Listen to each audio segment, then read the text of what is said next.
Salesforce by Slack, there's a whole lot of ransomware out there. Mentoring 101 and more with RSI's Director of Risk Assessment and Innovation, Angela Hogaboom, plus a special guest interview with Barracuda MSPs Brian Babineau and Neal Bradberry. It's ChannelPro Weekly, number 168, Duchovny Training.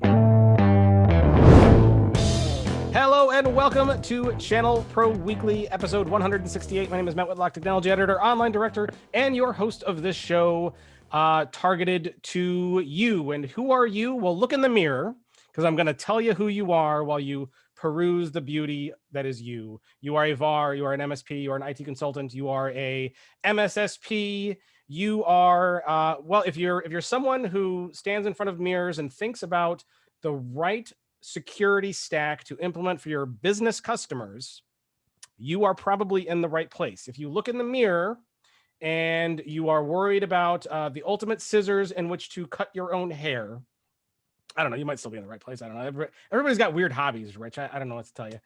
So anyway, welcome one and all. We're glad to have you here. Joining me each and every week is the man who keeps the trains moving on time here, the man who rocks black on black like no one else, Executive Editor Rich Freeman. Well, and I think hair cutting is actually a hobby that a lot of people have picked up this year. I was kind of trying to come up with an analogy off the head, and I realized, like home haircutting is kind of a thing now. Like, yeah, like maybe these people, really so I guess maybe people like are into that kind of thing, and they're still VARs, they're still integrators, they're still MSPs. But yeah, they might do haircutting on the side. And we just heard a voice off in the distance. It was a lovely voice. Whose voice was that, Rich? I can tell you, because I know. You don't know, but I know. Did you know that I know that you don't know? I did. Good. Yes, right. Exactly. Thank you. So we do have an awesome guest host. I'm so excited she's here. She's been at a couple of our online events that we've done this year, and I just mesmerized by the way by her insights and her expertise. So I'm so excited we got her on. She is the cybersecurity. She's a cybersecurity advisor. She's a cloud strategist and digital transformation expert driven by a passion for implementing new technology in an ethical fashion. She also serves as the president of WeSys Colorado and the philanthropy chair of the Cloud Girls, which is a group devoted to helping women pursue careers in cybersecurity and STEM fields. Please welcome the Director of Risk Assessment and Innovation at RSI, Angela Hogaboom. Welcome, Angela. Hi, thanks for having me, guys. Isn't it amazing to have your whole life surmised in like one paragraph? In one paragraph. And that's it. We're done. We know everything we need to know about you. Thanks for coming on. No, I'm kidding. Angela, it's awesome to have you on. I've been really looking forward to getting you here on the show. Please, I kind of give everybody a little bit high level overview, and I know that title is very, very new. So tell us about you. Tell us about what you were doing previously, because you were previously the CEO of Ocular, if I remember correctly. But now you are over at RSI. Take it away. Yeah. So I've had quite an evolution, a career evolution, to be honest. I got into technology, they say I didn't know how to spell IT is what they like to say about the beginning of my career. I started as an executive assistant and product developer at a cloud company. And I slowly transitioned into, from hosted phone services over to cloud architecture from a marketing standpoint, and then moved into sales, where I was constantly being asked about SOC audits and DR plans and, compliance and HIPAA. It was when electronic health records were, starting to become mandatory in that ecosystem. And I was very fascinated more so with that compliance side than with the technology side. So business and IT consultant and strategist came very naturally to me. Putting things in, moving things from the technical requirements into business context came very naturally to me.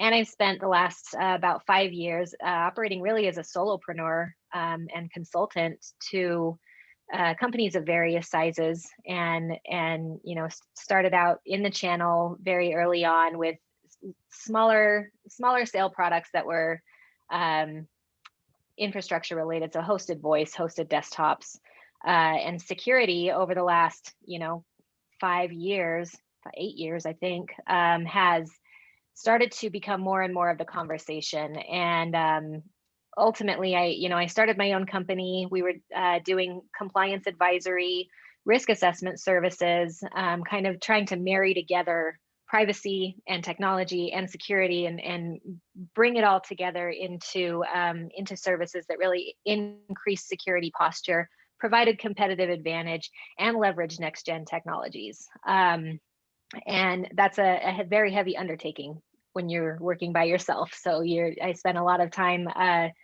more time trying to be a salesperson than being the consultant that I wanted to be. And I was very fortunate early this year. It was around April, I believe, to reconnect with some colleagues, former colleagues that I had that were working over at Renaissance Systems, or RSI. They needed some help with completing assessments for insurance agents first under the new New York cybersecurity rule. So they needed, some advisory work there. I worked with their end users, and then, as this year has kind of just kept moving, and security seems to have, rapidly evolved in the last 7 months. There was a need for more risk management services on their end. So I worked with them to create a third-party risk management solution for their end users. And finally, he just came to the conclusion that it was so much more fun and productive to work with a team and to be able to bring my insights to that team. And that, now there is the manpower and the motivation to do that. And so I took a role where I can still work on the compliance and advisory side, and then also bring my vision to life in the form of new products and services that will ultimately, move the company into a security and compliance direction. Well, and you are 100% correct that security is rapidly evolving, particularly over the last year. I mean, it seems like even in this show, we've got security stories coming up.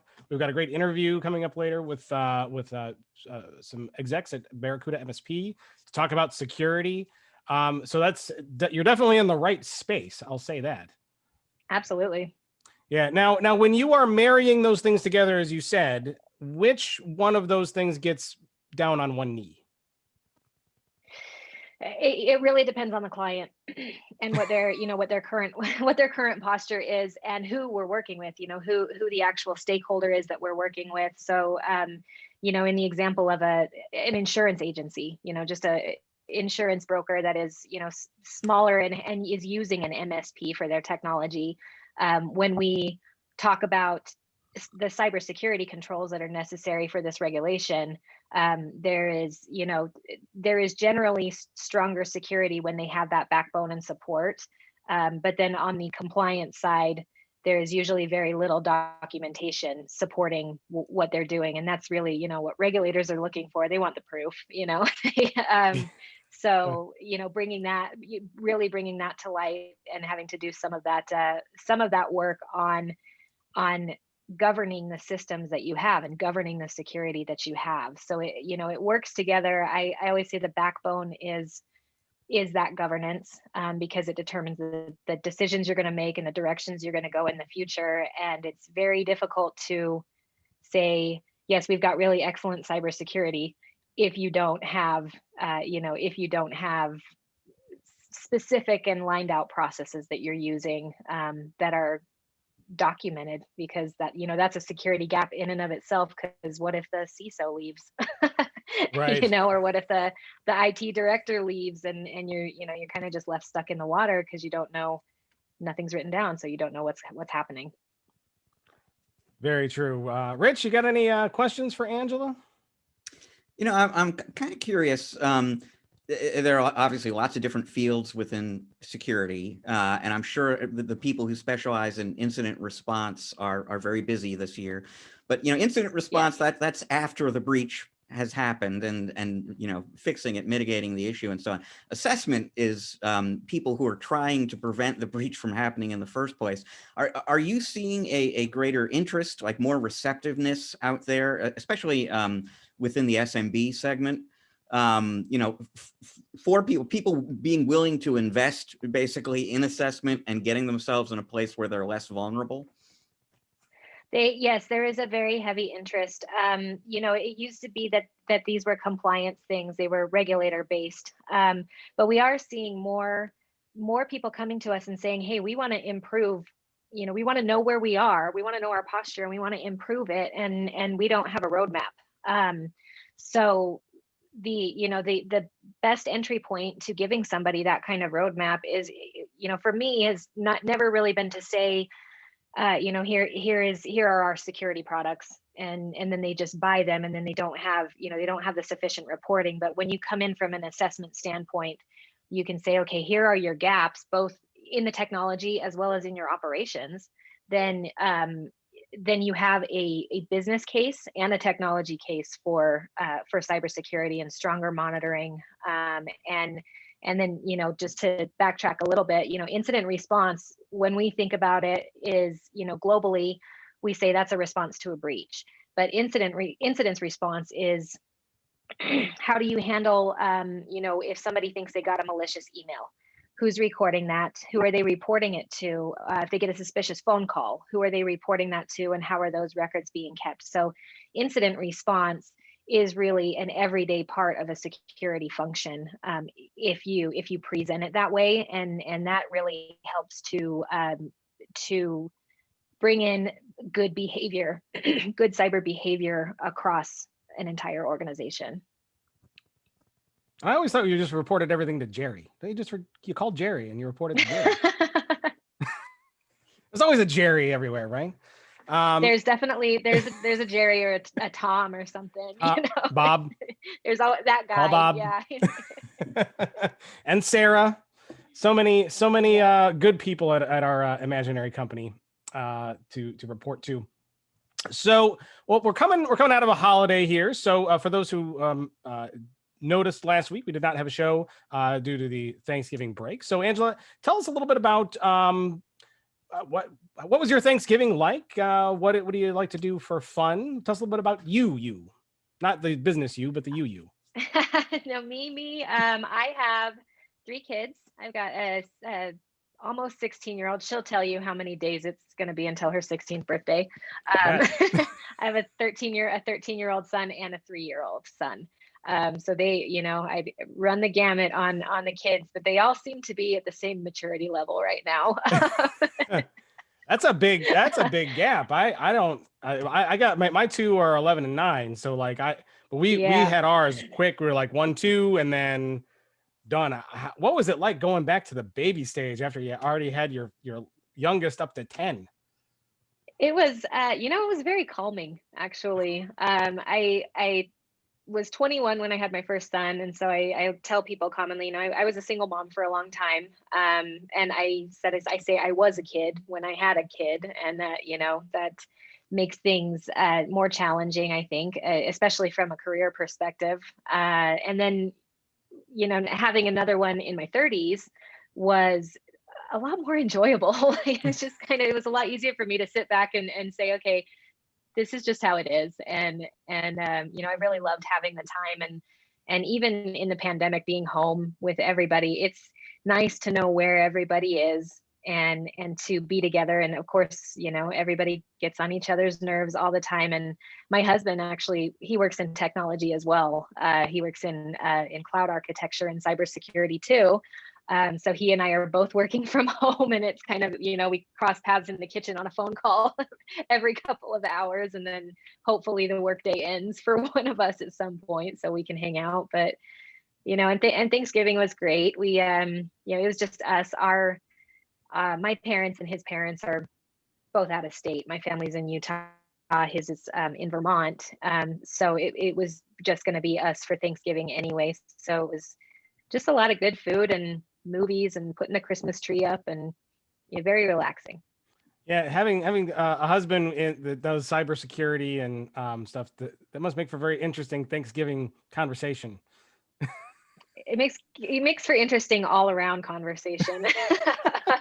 Do you do the he's the tech side, so he's the infrastructure, he's the firewall, the servers, so on and so forth. I'm the, I have the compliance piece, but then I'm also, working and certifying and training in the command line in the actual attack, the art of the attack itself and mitigating attacks. And so our skill sets are not, it's not like we're at the same level. It's very different, but it definitely makes for good conversations when he's talking about something I don't really understand, and vice versa. So do you do a risk assessment on the green bean casserole before you dive in? I don't make green bean casserole. No. Rich, No, how was but I do make a menu, and I do choose the menu based on what I know people are going to eat the leftovers of. Yeah, smart. Smart. It factors in. I'm going to ask you about that in a second. Rich, how was your Thanksgiving? Well, I will answer that question, but I've been curious to ask because theoretically, Angela, having a 16-year-old and a 13-year-old in the house with the 3-year-old means you have 2 free babysitters who can help out. No. You would think so, Rich, but it doesn't work that way. That's what we thought, and it just hasn't worked that way.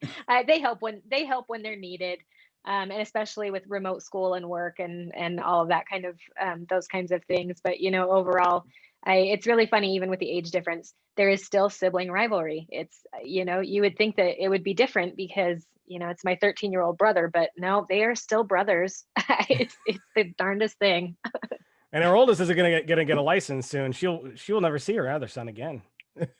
Yeah, I don't know. We'll see about that. So, Rich, how was your Thanksgiving? What'd you do? You know what?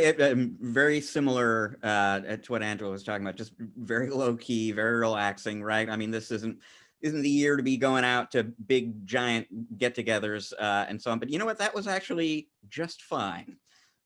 Because I actually turned off my PC, Wednesday evening, and I did not turn it on again until the following Monday morning, which for me is a pretty crazy thing. It was actually 4 days off and very relaxing. It was very nice, and Thanksgiving itself was very nice. And did you cook for you, or did you see a brother or a sister or anything like that?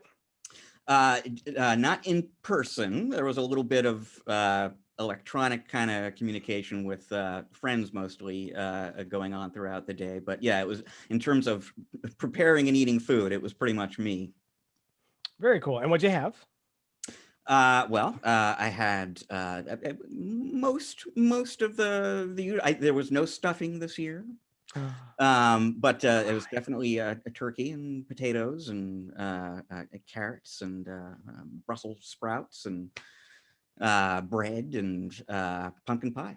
So you did not avoid the carbs. That's good. Angela, was yours a carb-free Thanksgiving dinner? What did you guys serve? No. The boys are stuffing boys. There was a lot of stuffing here. And then mashed potatoes. I did a corn cheese, like corn and pepper jack cheese in the crock pot, for a little while. And then I did do green beans, but I just did green beans and bacon in my air fryer. So I was very proud of myself because I used all of my kitchen utensils, all of the toys. I used the Instant Pot, I used the air fryer, I used the crock pot, and the only thing I actually cooked on the stove were the potatoes for the mashed potatoes, and then the turkey in the oven. So I was and then my husband put some of the stuffing on his Traeger because he's a Traeger guy. And so we smoked some of that too. It was really good. Excellent. Wow. You and my wife, I think, would get along really well because do you love your Instant Pot? I do. It is insanely convenient, especially when you work as much as I do. And, but I have to admit that, in the pandemic, it's been all too easy to order DoorDash on a much more regular basis than I ever would, for lunch and dinner most days. Yeah, my wife, she's a big Instant Pot fan. If it were up to her, I think she would rip out the stove, put in more countertop space, and just have 4 Instant Pots going instead. Yeah. Like we use ours all the time. And say, and make sure I get your email just before you go today, because I'll send you like a whole bunch of recipes that we make. I don't know if we send them to you, Rich, because you don't have one, but she's got tons of Instant Pot recipes. I'll be happy to share them with you. So last question before we kind of move on. So what was your, besides the Thanksgiving dinner and kids, do you have any hobbies that you like to do? Are you like into paragliding or, crocodile hunting? I'm just trying to come up with like common ones off the top of my head. Nothing crazy like that. I do like to be outside. So we call it a lake, but like my husband's from New England, so it's not a lake, it's a pond. It's about 1.5 miles around, but it's right across the street. So I like to get out there and if I'm training for a 5 or 10K or something, that's usually where I'll go, or just to go for a walk in the afternoon. It's really nice to have it right there, take a break from what's on my computer screen. And then I really like to do yoga and hang out with my kids. I'm trying to find ways for each kid to connect with each parent in a different way. So my son and I are, one of these days when we're able to, we're gonna start rock climbing together. And we got some passes to do a class. And I have a brother that lives about 40 miles away, and so he was really interested in doing that with us. So I'm a homebody, and I prefer it that way. I have good friends. We enjoy good drinks and good food, and I'm pretty easily entertained. Well, fantastic. Well, thank you again so much for being on and for sticking through the show with us. I hope you have a lot of fun. Rich, before we dive on to the news, I do want to mention that we have also just wrapped our final event of the year. We did that yesterday. You want to tell people a little bit about that? Yeah, that was our third annual, I want to say, Cloud and Managed Services online summit, which 100% dedicated to two of the hottest markets in the industry. And yeah, no, it was really a really good show. I thought we had a great panel discussion about cloud security. And we'll be talking a lot about security on the show here, but that's an especially hot topic for lots of obvious reasons right now. We had a couple of different sessions that you were involved in, and our colleague, Colleen Fry as well. The three of us had these great sort of Q&A sessions with Peter Melby, who, and he's actually been on the podcast within the last year, MSP in the Denver area. And he was our sort of managed services superstar, and we quizzed him on what has enabled him to achieve his success. We had Steve Hall on from District Computers in the Washington, D.C. area to kind of do the same thing for cloud computing. Colleen had a great session about service delivery and managed services. So yeah, it was a really good show. We're going to do that again. In fact, thinking ahead to 2021 here, I think we have two cloud managed services summits on the calendar for next year. We'll be doing two of those. We'll be doing two 100% security focused events, and then a bunch of our sort of regional local events around the country as well. So busy event calendar for us next year. Keep an eye on events.channelpronetwork.com to see what's coming up, because there will almost always be something coming up, folks. There will be. It's going to be a very, very busy year next year. And I wanted to point out this last Cloud Summit because we did that, as you mentioned, the two kind of Q&A segments. We kind of modeled that around the 5 questions segment that we do here often on the show. So I think our podcast listeners would probably particularly enjoy that event for those sessions, because they'll be used to the format, and we had fun with it like we normally do. So I think those should check it out. Now, Rich, I believe this one is also going to be available on demand. Is that true? Rich will answer that question as soon as his phone stops ringing, because I think that's what happened, or he's just extremely gassy right now. It's one of the two. But we'll have that. Ordinarily, I've got this whole checklist of things I do before we start recording. One of which is shut the phone off, so that doesn't happen. But, did not check that off. So yeah, somebody just called. Sorry, I'll get back to you. What was that question again, Matt? I was gonna say, I believe this Cloud Summit is going to be available on demand, correct? Yeah, well, I think all of our events and anything that we do online is available on demand. The thing that I don't know is whether or not it's available on demand to the registered attendees, or just to anybody who wishes to check in after the fact. So, and we will look into that. I know it normally wouldn't go online for at least a week or so to get it all packaged up, but I do believe there's a way you can. I think it's free for registered attendees, and I think you can pay like $99 or something like that to watch it on demand. But you should check it out. It was a really great show. Lots of good information. We'll put some links up on the website, I'm sure, as soon as it goes live. So, Rich, without further ado, why don't we go ahead and dive into the news? Because there's a bunch of news stories we want to get to today. The first one is one that I probably could have guessed was going to happen eventually. This is not a surprise to me, but I'd be interested to get your take on it. We got some security related news. We've got a mentoring story we want to talk about, and a couple quick mentions. So lots still ahead. Let's just barrel through. So first story, Salesforce buys Slack.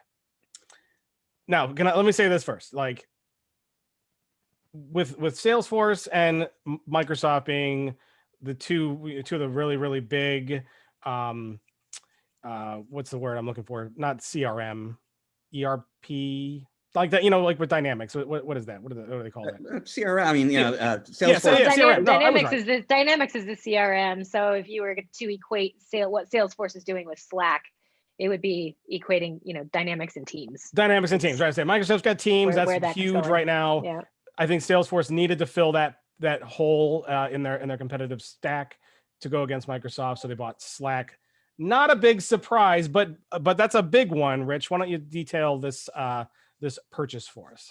Yeah, well, I mean, in terms of the details, there's not a whole lot more to add. I included this, on the show sheet because it's just one of those kind of milestone moments in the industry in a way, and it just brings up a number of interesting things, I think. So this was a $27.7 billion acquisition of Slack by Salesforce, one of the biggest acquisitions in the history of the tech sector.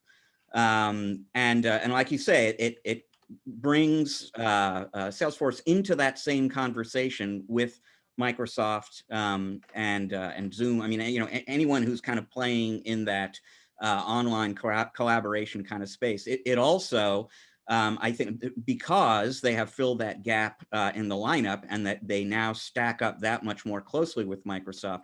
If there was ever any doubt, prior to this week, that Salesforce is one of those giant names in the industry now that should be mentioned in the same breath as Microsoft and Google and Amazon. I think we can set that aside right now. So we hear about them plenty. We're going to be hearing about them even more at this point, and it's just interesting to me because of how rarely they come up on this podcast, let's say. Or even how rarely they come up on our homepage. This massive presence in the industry, and we have certainly. I've really made an effort to develop content. I've written stuff myself about the opportunity to partner with Salesforce, which is a different kind of thing because they do not share a cent of revenue with their partners, and there's a lot of skill and knowledge that you need to develop. It's not like, you just kind of fill out the partnering form and you're on board. If you really want to do this the right way, you're going to have to make an investment to do it.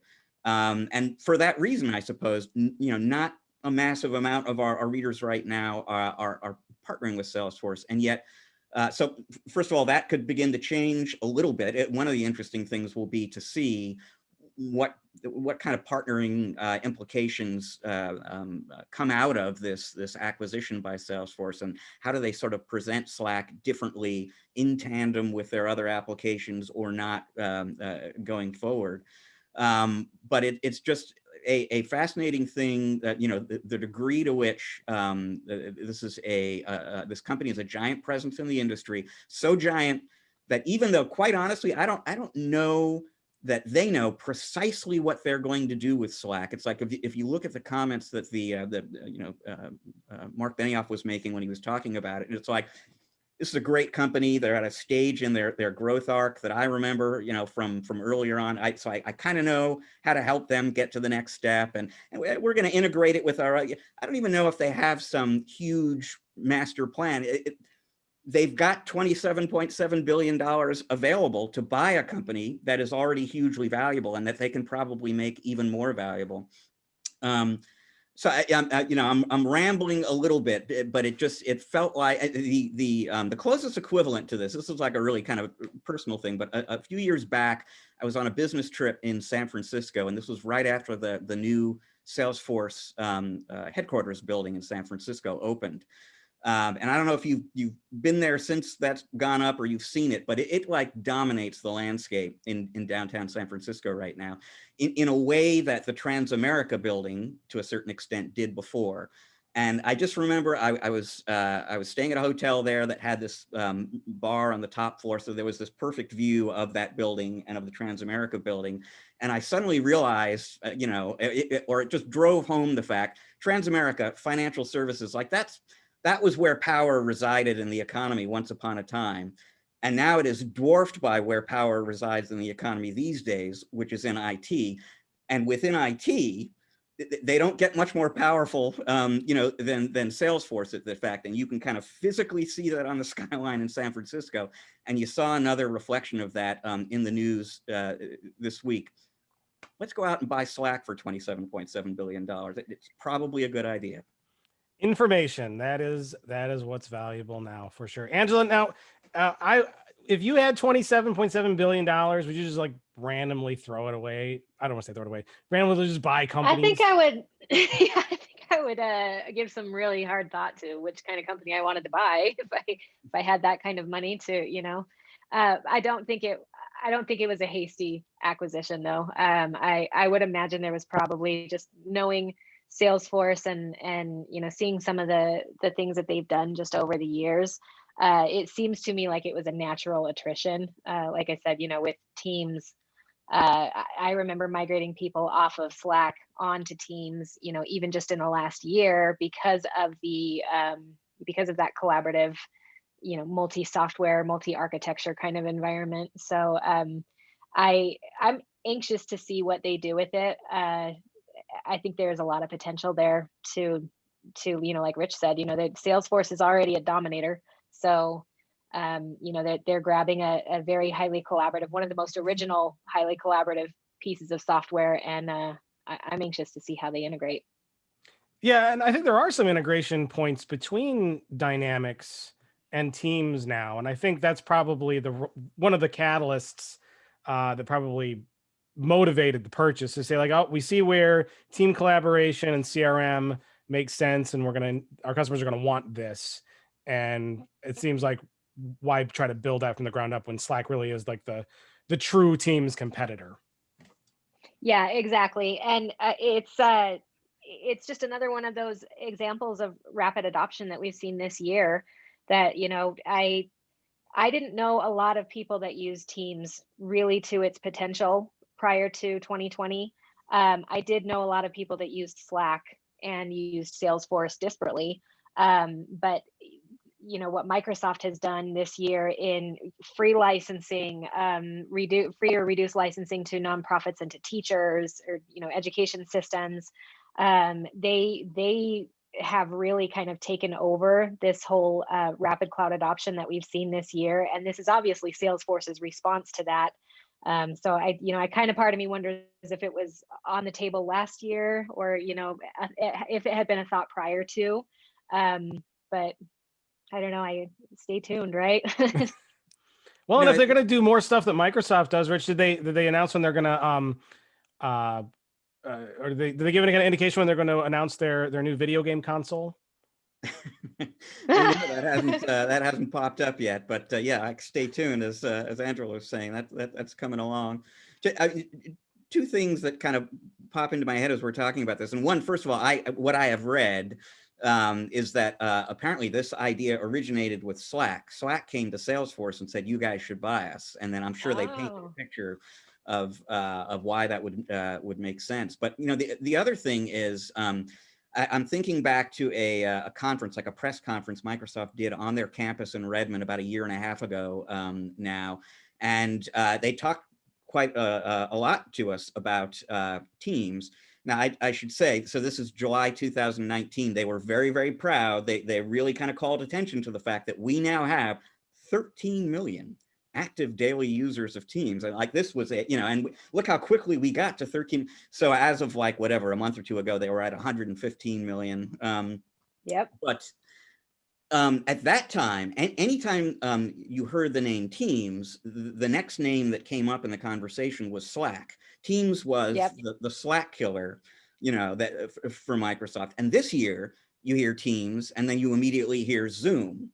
And it's just been striking to me. You almost never, it's just almost odd that Slack hasn't been more in that conversation about, you know, the tools that people are really turning to in bigger and bigger numbers to deal with the work from home phenomenon and communicate and collaborate and so on. And so I almost wonder if part of what they're thinking at Salesforce is, you know, we can change that. Now that we have this tool of our own, we can get in and a lot, obviously very, very deep pockets to draw on. We can start getting into that conversation too, so that it's, you know, Teams and Zoom and Slack that everyone is kind of throwing together. Zoom doesn't really address the collaboration side of it, though, other than the video conferencing. Although maybe they have stuff that I don't know about, but it seems like Teams is the only one that kind of does both, right? Because Slack doesn't really handle the video conferencing side either, do they? They do. I'm not a big Slack user, so I don't want to make it sound like I'm super familiar with the functionality, but I believe they were doing video before Teams was. Oh, interesting. There you go. Yeah, I actually didn't know that. I know they had calling. They had a calling feature. I know there was file share. You know, and the biggest thing was the chat, and that you could, you know, break your channels down into different subjects and things. I mean, a lot of companies I've worked with, clients I've had over the years, have used Slack as their internal communications tool for audio and chat. And you know, Teams and Microsoft are, you know, they're finding ways to. I work in Teams exclusively, you know, like I have Zoom still have Zoom for my video conferences, which is interesting. But you know, if I am having internal meetings, I have Teams, various team setups, various channels, and meeting notes and videos in different channels and areas, and it makes things really easy to work from a centralized place. And I wonder if that's what Salesforce is trying to achieve, you know, by bringing the platform and, you know, bringing the collaboration into the platform. You know, is this going to be an internal use tool, or is it going to possibly be an external use tool as well? Because I know there's conversations about that around Teams as well. Very interesting, and only time will tell. So we will keep an eye on what they do with Slack as they try to integrate it into their fold. And yeah, it's gonna be interesting. But Rich, it goes along with our saga of another company buys another company. And of the $7.7 billion, I just want 1 million of it. Can I just get 1 million of it? That's all I need. I know. 1/10 of 1%, and then I'm good, right? I'll do something. I can't be a piece of software, but I could do something for $1 million. That's a lot of money, right? A lot of money. I'll test it for $1 million. Some of these companies are selling for just astronomically high prices. $27 billion. That's a lot of money. All right, moving on away from the sadness that I don't have $1 million. Security stuff, Rich. We've got lots of security stuff to talk about today. And the headline of this is kind of interesting because it says, surprise, there's a whole lot of ransomware out there. I don't know if that's a surprise. I think we already kind of knew that, right?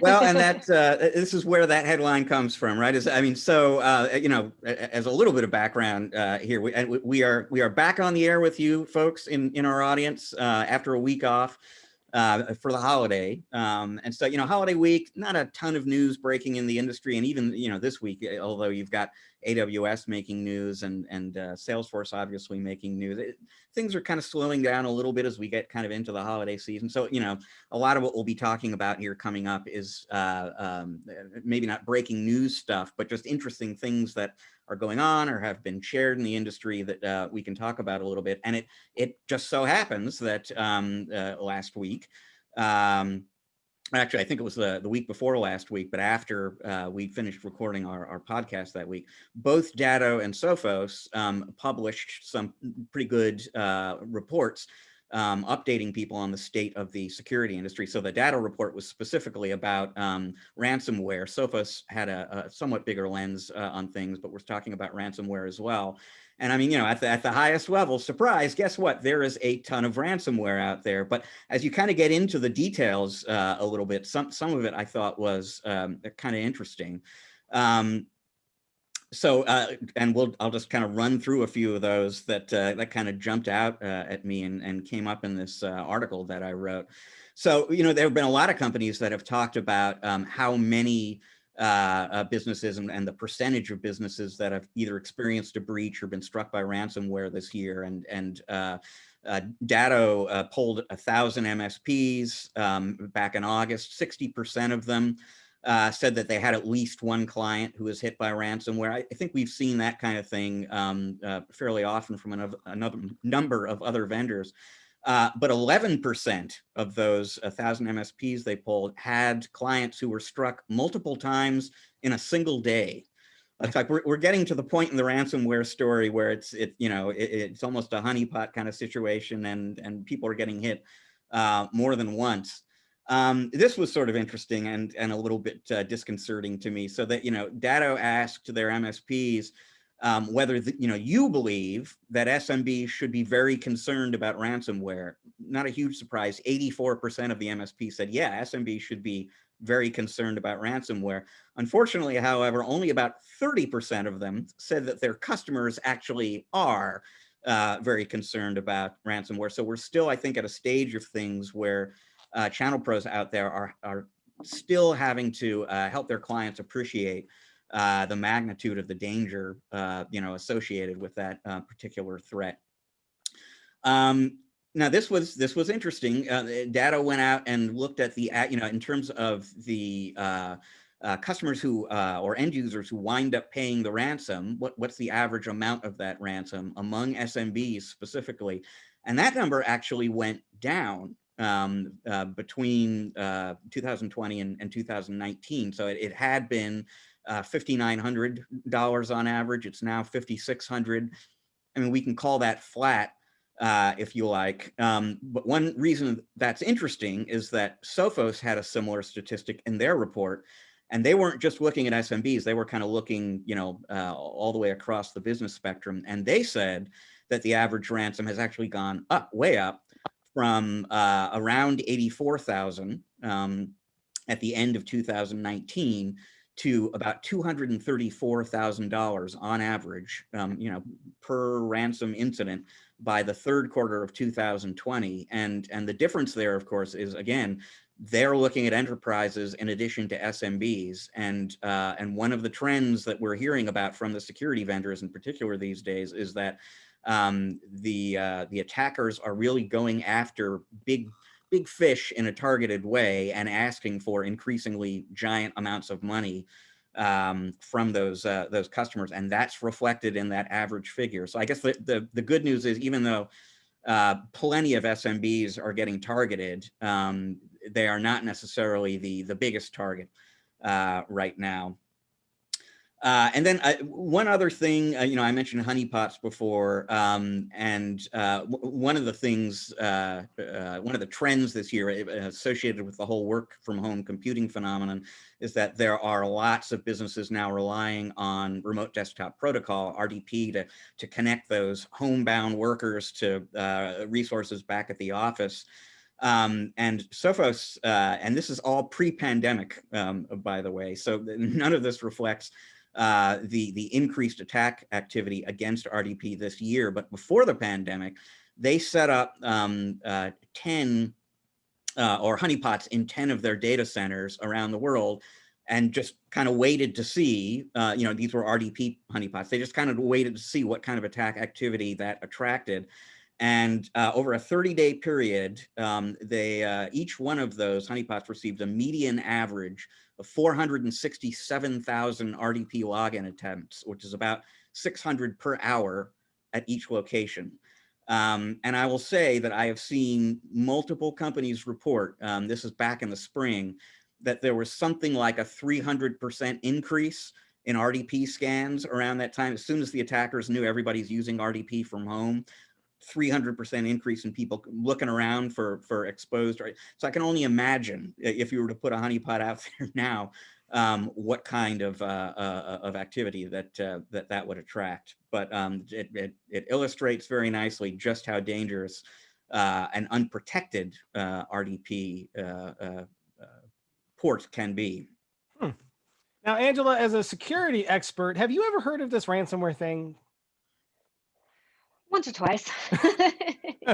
This seems like a new concept. No, this is these kind of stories are the kind that make me not be able to sleep at night, because you realize how just awful the world really is when you read this kind of stuff. So what don't you weigh in here? Are you and your customers seeing an increase in a number of ransomware attacks that you were seeing?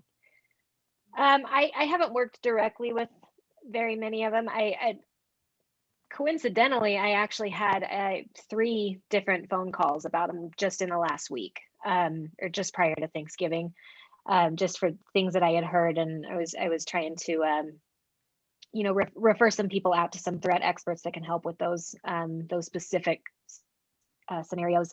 But what's really unfortunate is that when you look at the average cost of a ransom for a small business, if it's $6,000, what they don't talk about quite as much is what is the actual cost of recovery, because it's pretty common knowledge for us here and in the MSP market that a breach, and particularly a ransomware event, is detrimental to small business.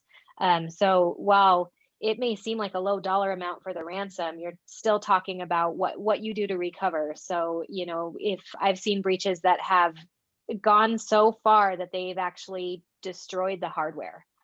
So buying new servers, new firewalls, getting the security that you needed before, like it becomes a really heavy investment, and it can put a small business, completely out of business and completely put them under, as well as, different implications for some of the, privacy regulations that are out there. So there are notification requirements if they're in certain states.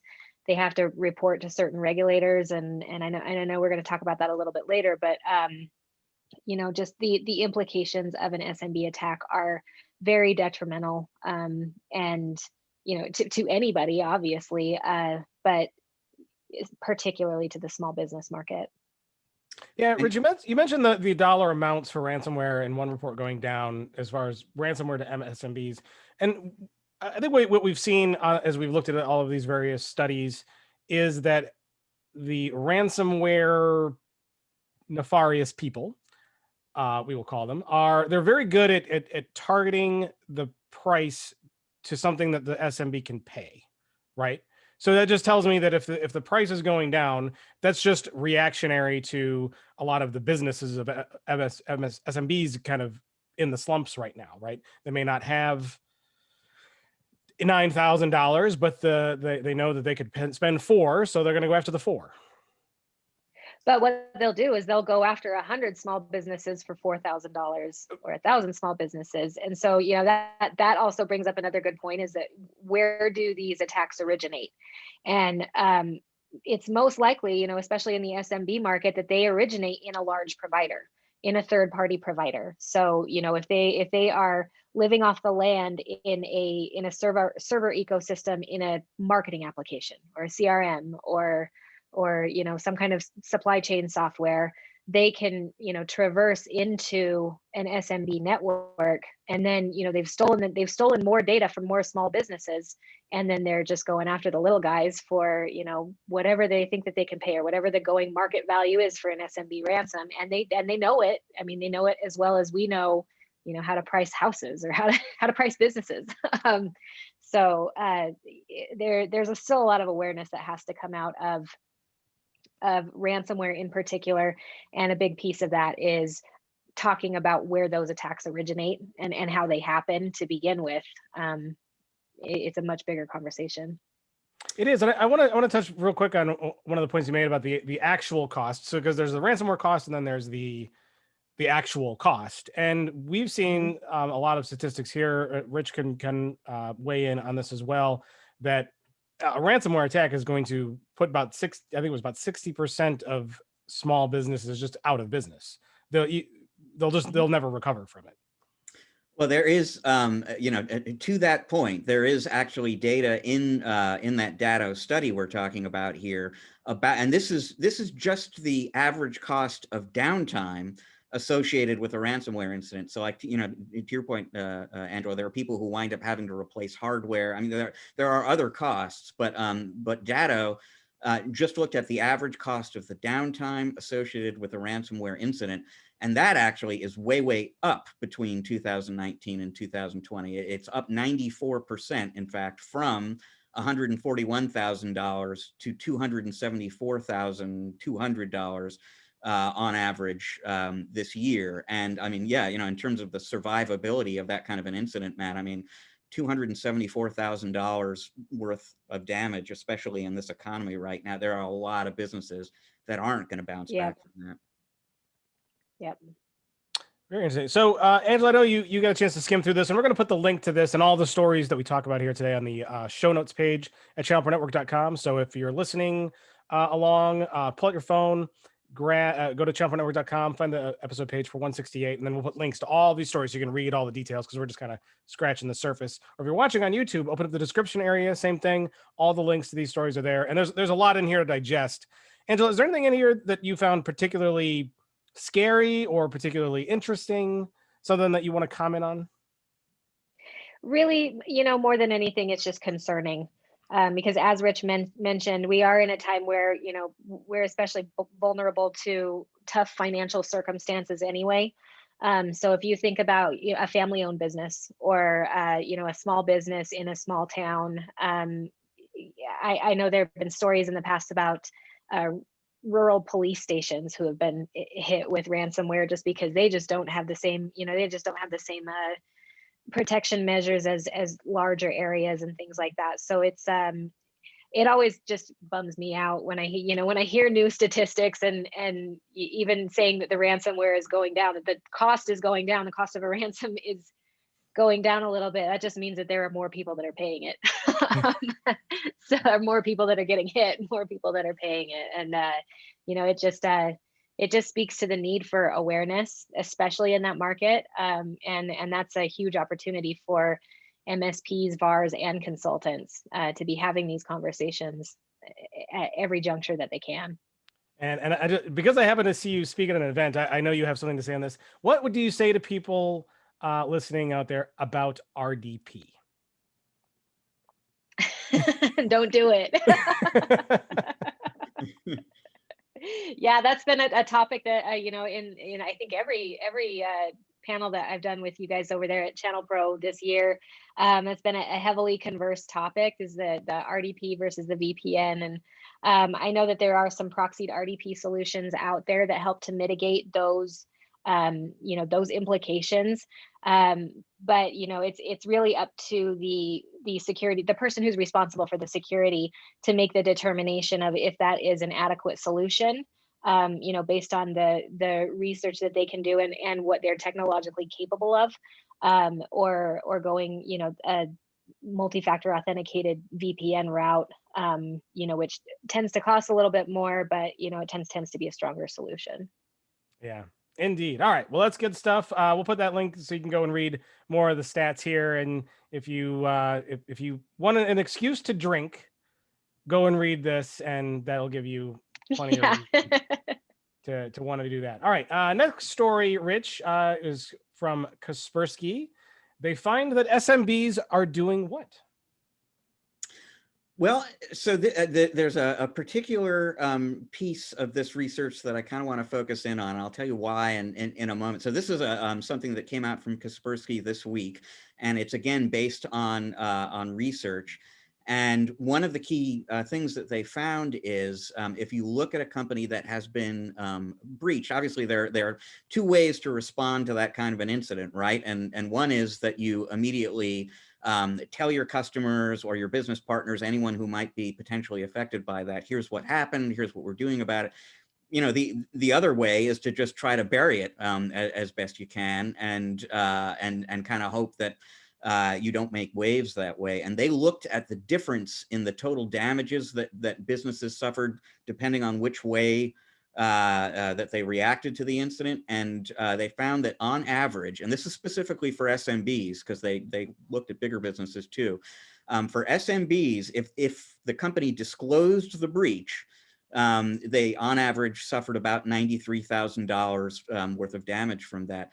If they didn't, and the incident was leaked to the media eventually, and that's how the world found out that it happened at all, that the averages or the damages averaged $155,000. So I mean, significantly more than 50% higher. And part of why I kind of work this into the conversation here is we're talking in December, but I've already written actually ChannelPro's cover story for the January issue, which is our sort of annual preview story for the year ahead, and had a conversation with a security expert about that. And one of the things that he said that he expects to see more of is law enforcement agencies at all different levels cracking down on the victims of cybercrime if they don't, make a good faith effort to obviously prevent the attack from happening in the first place, but also to do the right thing after an attack. And the specific thing that he kind of pointed to was Uber. I don't know, in August, the former chief security officer of Uber had federal charges filed against him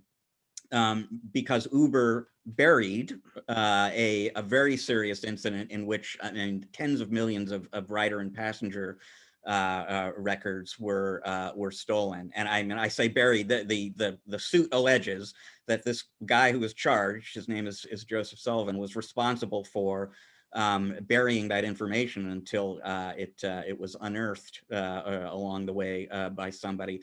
And they are essentially making an example of him to the rest of the industry that, cleaning up the internet is it's a team sport, it's a collective activity.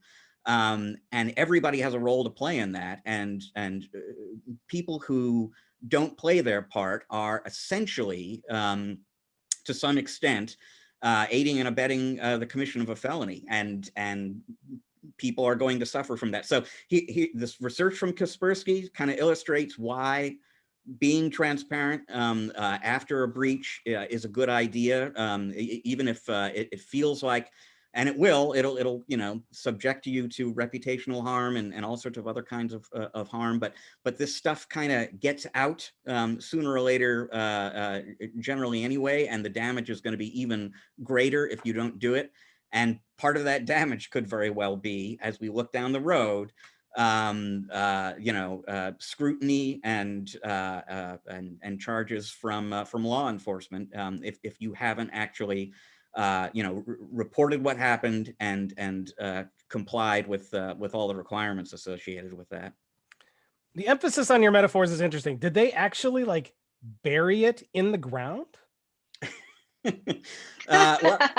Well, I don't know if there's any video of. I couldn't tell you. They had shovels out over there at Uber. Yeah. Digging it up.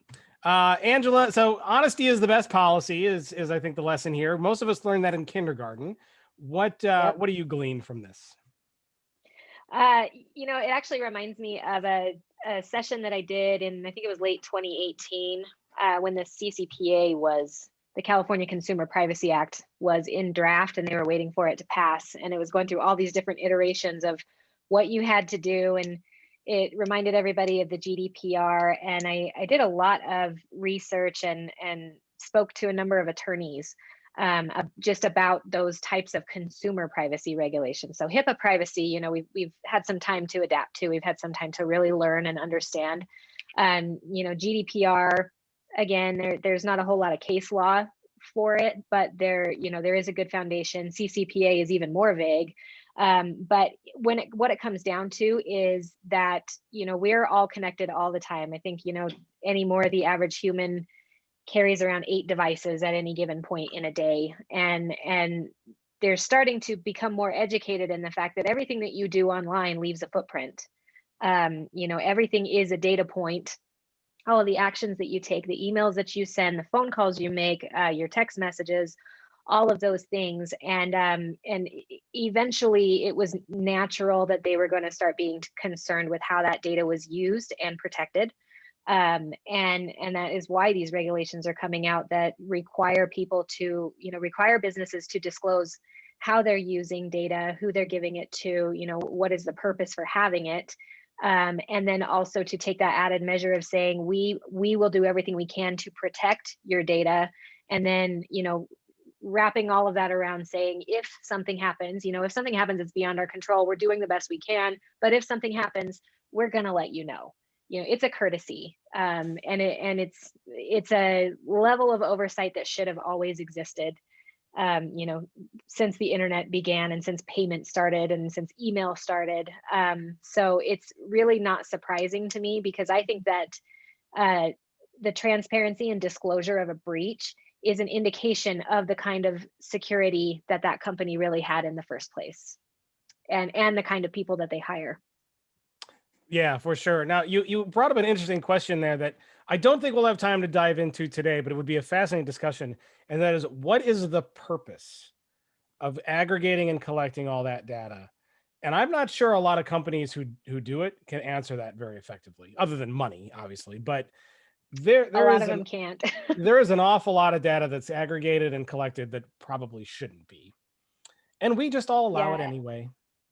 Well, yes, and some of these new regulations and draft bills that are coming out, there have been a couple of them on Washington Hill over the last 2 years, that they just never seem to go very far. But there are, it's been addressed. If you don't need it, why do you have it? Like, it's really fun for a data scientist to say, oh my gosh, look what I can do, and it is fascinating, and it has its applications, especially in like medical technology. There is use for certain things.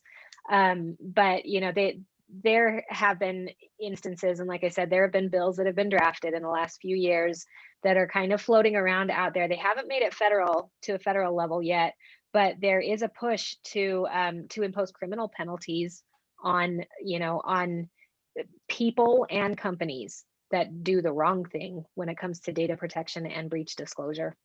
Yeah, I think there's also some work to be done to help people understand the amount of data that's collected on them as they go about their daily routines, because most people don't know that. Like, I've had conversations with people where they're like, "Oh yeah, well I have a Facebook account." And it's like, we all have a Facebook account. It's like, well, but did you know that like Yeah. every website you go to, right? If you are logged into Facebook, every website has that stupid Facebook like button. Well, guess what? That's not there so that way you can more conveniently like that page. It's there so that way you know where Facebook they're can going. learn everything about what you do on the internet, right? So it's Yep. like people are like, "Whoa, really?" It's like, yeah, you got to think about this kind of stuff. Right. And Google it's too. I mean, the Chrome browser. I know they're making some efforts in the privacy area. They're at least addressing it and bringing it into the conversation. There's still a lot of work to be done, and what it really comes down to is it's data science. It's people that just figured out, hey, we can get all this, and now we have to rein it in because it made it too easy to expose things. Yeah, it did, and very easy to monetize, unfortunately too, which makes people Mhm. want to do it even more and more and more and more. Anyway, we're getting a little off topic. Let's go to a brighter, happier subject. Rich, I'm excited to go on to this next story to talk about something that isn't how hackers are trying to steal everything from us every single day. It's about mentoring. Rich, what do we need to know about mentoring? Tell us about this story. So this appeared in a recent issue of ChannelPro, and it's called Mentoring 101. It's really about the basics of why mentoring matters, how it benefits people. But really, I mean, we focused in on this because I think a lot of people who have been mentored at some point in their career, already kind of appreciate how valuable that can be. And I mean, at a much earlier stage in my career, when I was working at Microsoft, there was somebody I worked for who was a couple of people actually who were mentors to me, and it was just really helpful in terms of learning about the industry and learning about being in the business world, and it helped me sort of grow my career and advance my career and so on. So now here we are in the IT industry today, and so many of us wish, at least, to help diversify the industry a little bit more, and get more women involved and get more people of color involved. And it can be harder for those kind of folks. People in those categories, in a lot of ways, need and benefit from mentoring that much more than others, and sometimes have a harder time finding it. And so, this article that we had in the magazine there was a little bit about that phenomenon and what businesses can do to be conscious of that issue, and help maybe overcome it a little bit. With a little bit of extra effort. It's not a hard thing, to help everyone across the organization, regardless of demographic profile, have access to mentoring. But you do need to kind of think about the fact that it's a worthwhile thing to have, and that everybody really needs to have access to it. So an important topic on its own. I kind of put it on the show sheet here, Angela, really just to kind of get, you are active in Cloud Girls, we mentioned before. I mean, you're somebody who has devoted some of her time to helping women get into the IT industry. And I thought I would kind of just open it up and see if you have any thoughts about maybe the difficulties of getting access to mentoring for women in IT and the importance of it. Yeah, I over the last 10 years, I have had my share of mentors, but it's only been in probably the last 3 to 5 years that it seemed like it was becoming more widespread, at least for women. 5 years ago when I joined Cloud Girls, there were 20 of us, and now there are 50. And when they started 11 years ago, there were 3 of them, and it was really it was a handful. It was 3 or 4 of them, I think, but it was a handful of them, and they were at a show, and it was channel partners, so it was like, it was the boys club, right? So there were a couple of women, early women in the channel, who got together and said, we know a lot about cloud, and maybe there are other women that do too, and maybe there's something that we can do to elevate each other and to bring awareness to this gender gap. And so that that has really been the mission. And I've been the philanthropy chair. I'm actually exiting that this February. My term is going to be over, but for the last 2 years, our focus on the philanthropy side has been in how do we elevate girls in STEM? How do we get them into programs, retain them in programs? Because that's really the big issue, is that it's not that girls are not interested in STEM, it's that they enter these programs and then they leave. So how do we keep them engaged? And then, the flip side of that is, how do we develop women professionally who may have the capabilities to move from, being a bank teller to being a cyber analyst? Or I actually paneled with a girl a couple months ago, and she was the bubbliest girl I'd ever met in my entire life. She was a total cheerleader. She was super sweet and everything, and she was a heck of an analyst. And she had 4 degrees or something. She had a master's in marketing, and she was working in marketing for a cybersecurity company. And somebody said to her, well, women belong in marketing anyway. So she went and got her master's in cybersecurity. and now, part of what she does is she helps to try to identify talent and bring them up in the industry as well. So I love that everybody is an ally these days. And, because it makes it a lot easier to reach out for a networking conversation that can turn into a mentor-mentee type of relationship. And it opens more doors. And, on the WESIS side for women in cybersecurity, we have a heavy student membership. And the concern for a lot of these girls, they're in college, is, how am I going to find a job? How am I going to find a good job? How am I going to, how am I going to get a good internship? And I've put a lot of emphasis on helping to empower them to use what they have, using their social networks, and saying, hey, this is the time for you to be meeting people and having conversations, because they want to speak to you. I mean, I want to speak to people that I can help. And I am sure it's the same for you too, and everybody that we have here today, bringing up that next generation. And, this year, it's been especially at the front and center, because it's not just women. We're talking a lot more about diversity, racial diversity, and meeting metrics, and how do companies, big companies and small companies, introduce those kind of diversity programs into their organizations. Where do they find the talent? And a lot of these are things that could be alleviated if there was more of a mentor-mentee ecosystem. And that's, like you said, that's a sort of a two-way conversation. Is, if you are in the industry and have had success in the industry, then by all means, to the extent that you can, make yourself available to people who want to learn and need to learn. And then if you have any, if you are new at a company or new to the industry or getting into the industry, I think there is encouragement we need to offer for people to go out and find a mentor. So there needs to be both supply and demand, basically, to help people get involved in the industry. And then, as you were kind of saying as well, stay in the industry, remain interested and engaged, and not kind of fall out and move on to something else. Yep. You can get more people to stay in the industry. How? An unlimited supply of jelly beans. Have you tried this? I don't know. I had a candy closet in my last job, and I still left that one. You see, because the jelly beans are overlooked. You put in the bowl, you tend to put the little Snickers bars, and you tend to put maybe some mints in there. But it's the jelly. The jelly beans provide the variety that they don't get old, because you never know what flavor you're going to get next.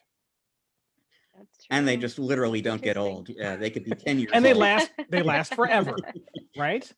Yeah. So there it is. The secret to retention: jelly beans. Angela, go ahead. I'm just. Or professional development programs. Well, one you can buy in a bag. The other one's a lot more work.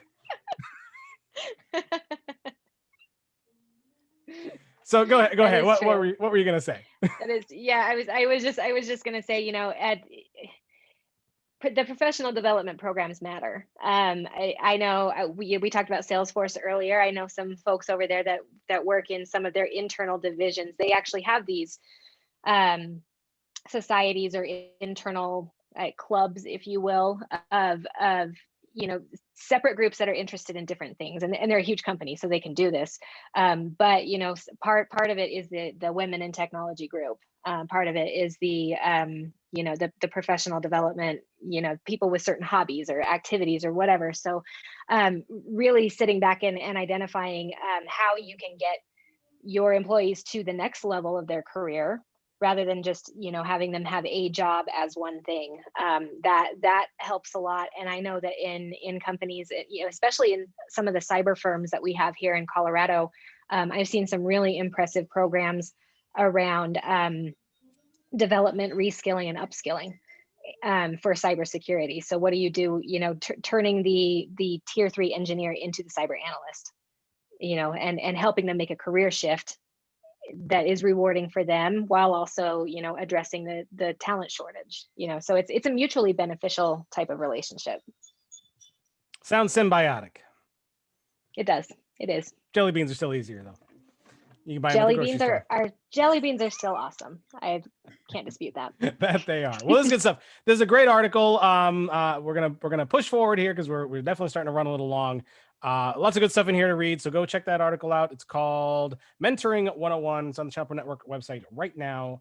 Go check it out. Rich, I know we got a quick mention in here. So why don't we do the quick mention, and then so we can go get to our interview. So PPP and the IRS. Oh boy, tax implications of the PPP program. It's all coming to a head, right? PPP is great, but now we got to think about the ramifications of that. Tell us what this is about. And this will be quick. Basically, what I just want to do is flag that we have a webinar available on channelpronetwork.com right now called PPP and the IRS. And I do, I encourage you to watch this, and not just because it is a ChannelPro webinar, but because you really do need to kind of study up on this topic right now. So just a little quick bit of background. There is a woman named Rayanne Buccianico, who is a frequent speaker and collaborator of ours. She is both an accountant and an MSP consultant who works with MSPs on PSA optimization and operational efficiency optimization and so on. I was speaking with her 2 weeks ago, and she said, we kind of need to do something like right now about this topic, because the IRS had at that point just published guidance on this. So, the Paycheck Protection Program, we all know, was part of the federal effort to help small businesses, including small IT businesses, get through the recession this year. A lot of money distributed to people.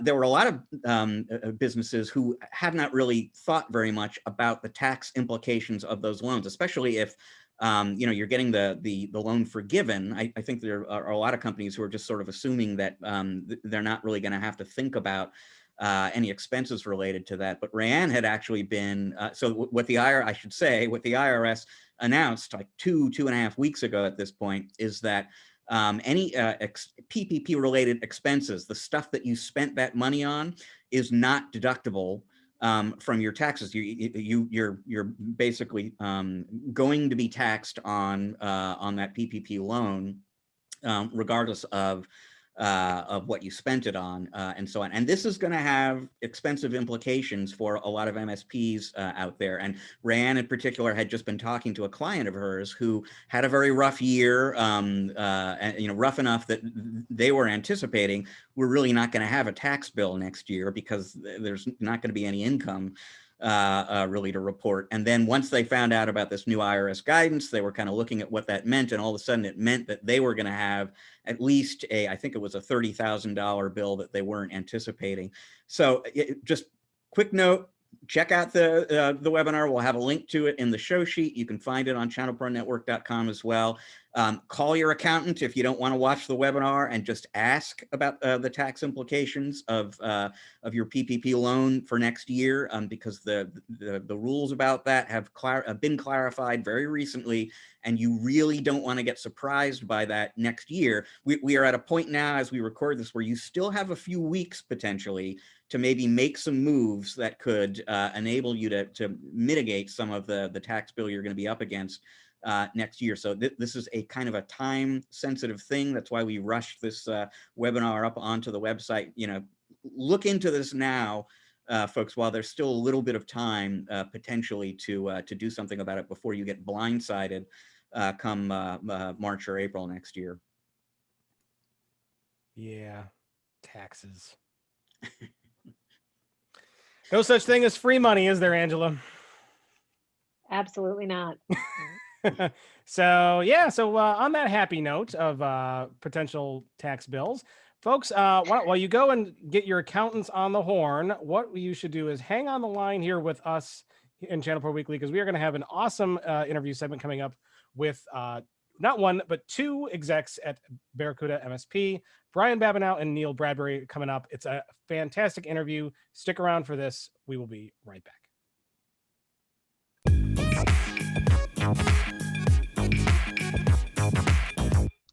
And welcome back to part two of Channel Pro Weekly. We've got an amazing guest interview lined up with not one, but actually two guests. So managed security is kind of hot in the market right now, and it's something that we're all having to be concerned about and worried about. And of course, we've got the great Angela Hogaboom, also a security expert, here with us. But we've got not one, but two top execs at Barracuda MSP in order to talk to us about managed security and more. The first is Brian Babineau, a Boston native, currently responsible for Barracuda's managed services business.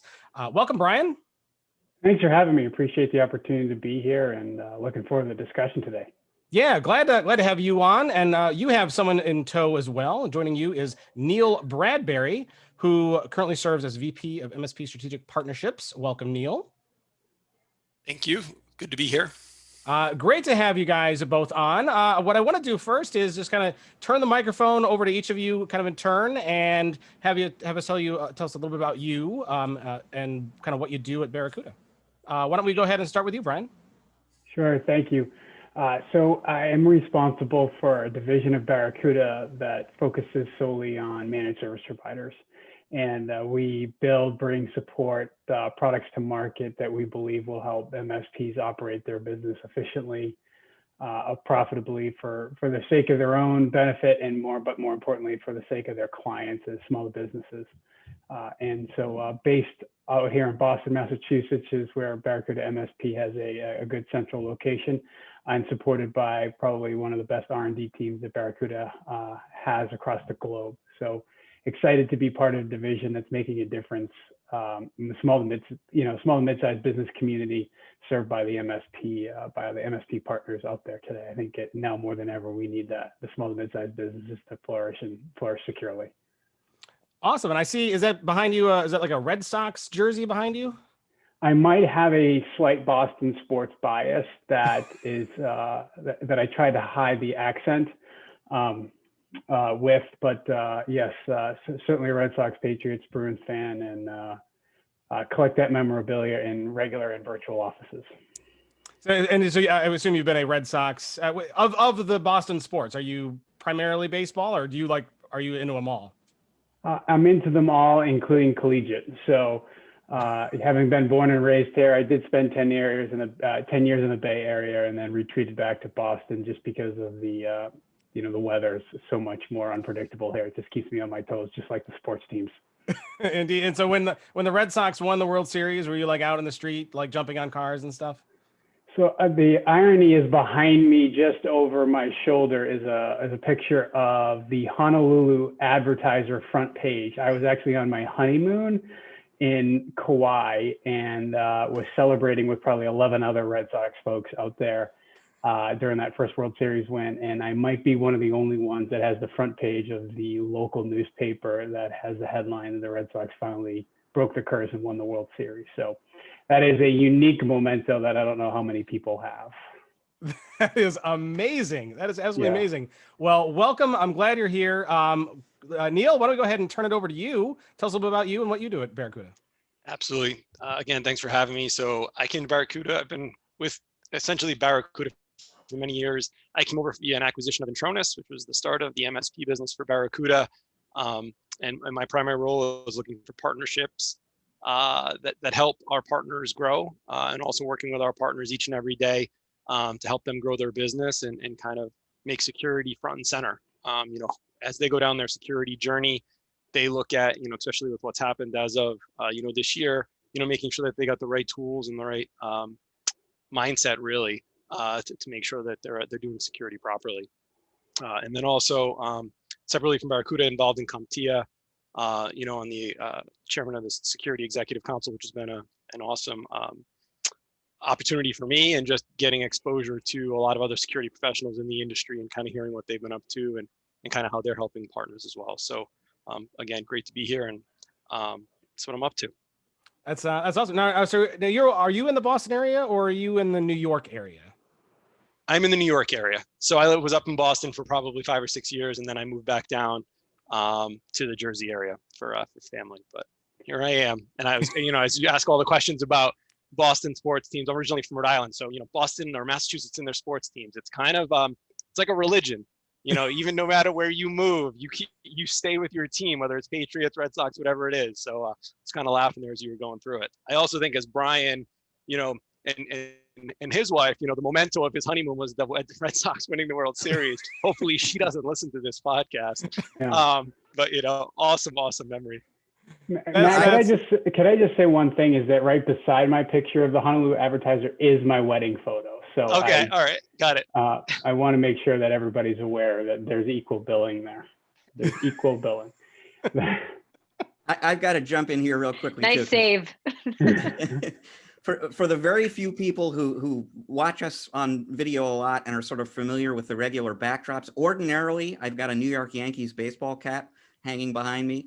And the only reason you're not, I didn't take it down out of politeness to our guests. It just happens not to be visible today, which is just killing me. I wish the Yankees cap was back there. So Rich, that Barracuda has got one of the best marketing communications team in the business.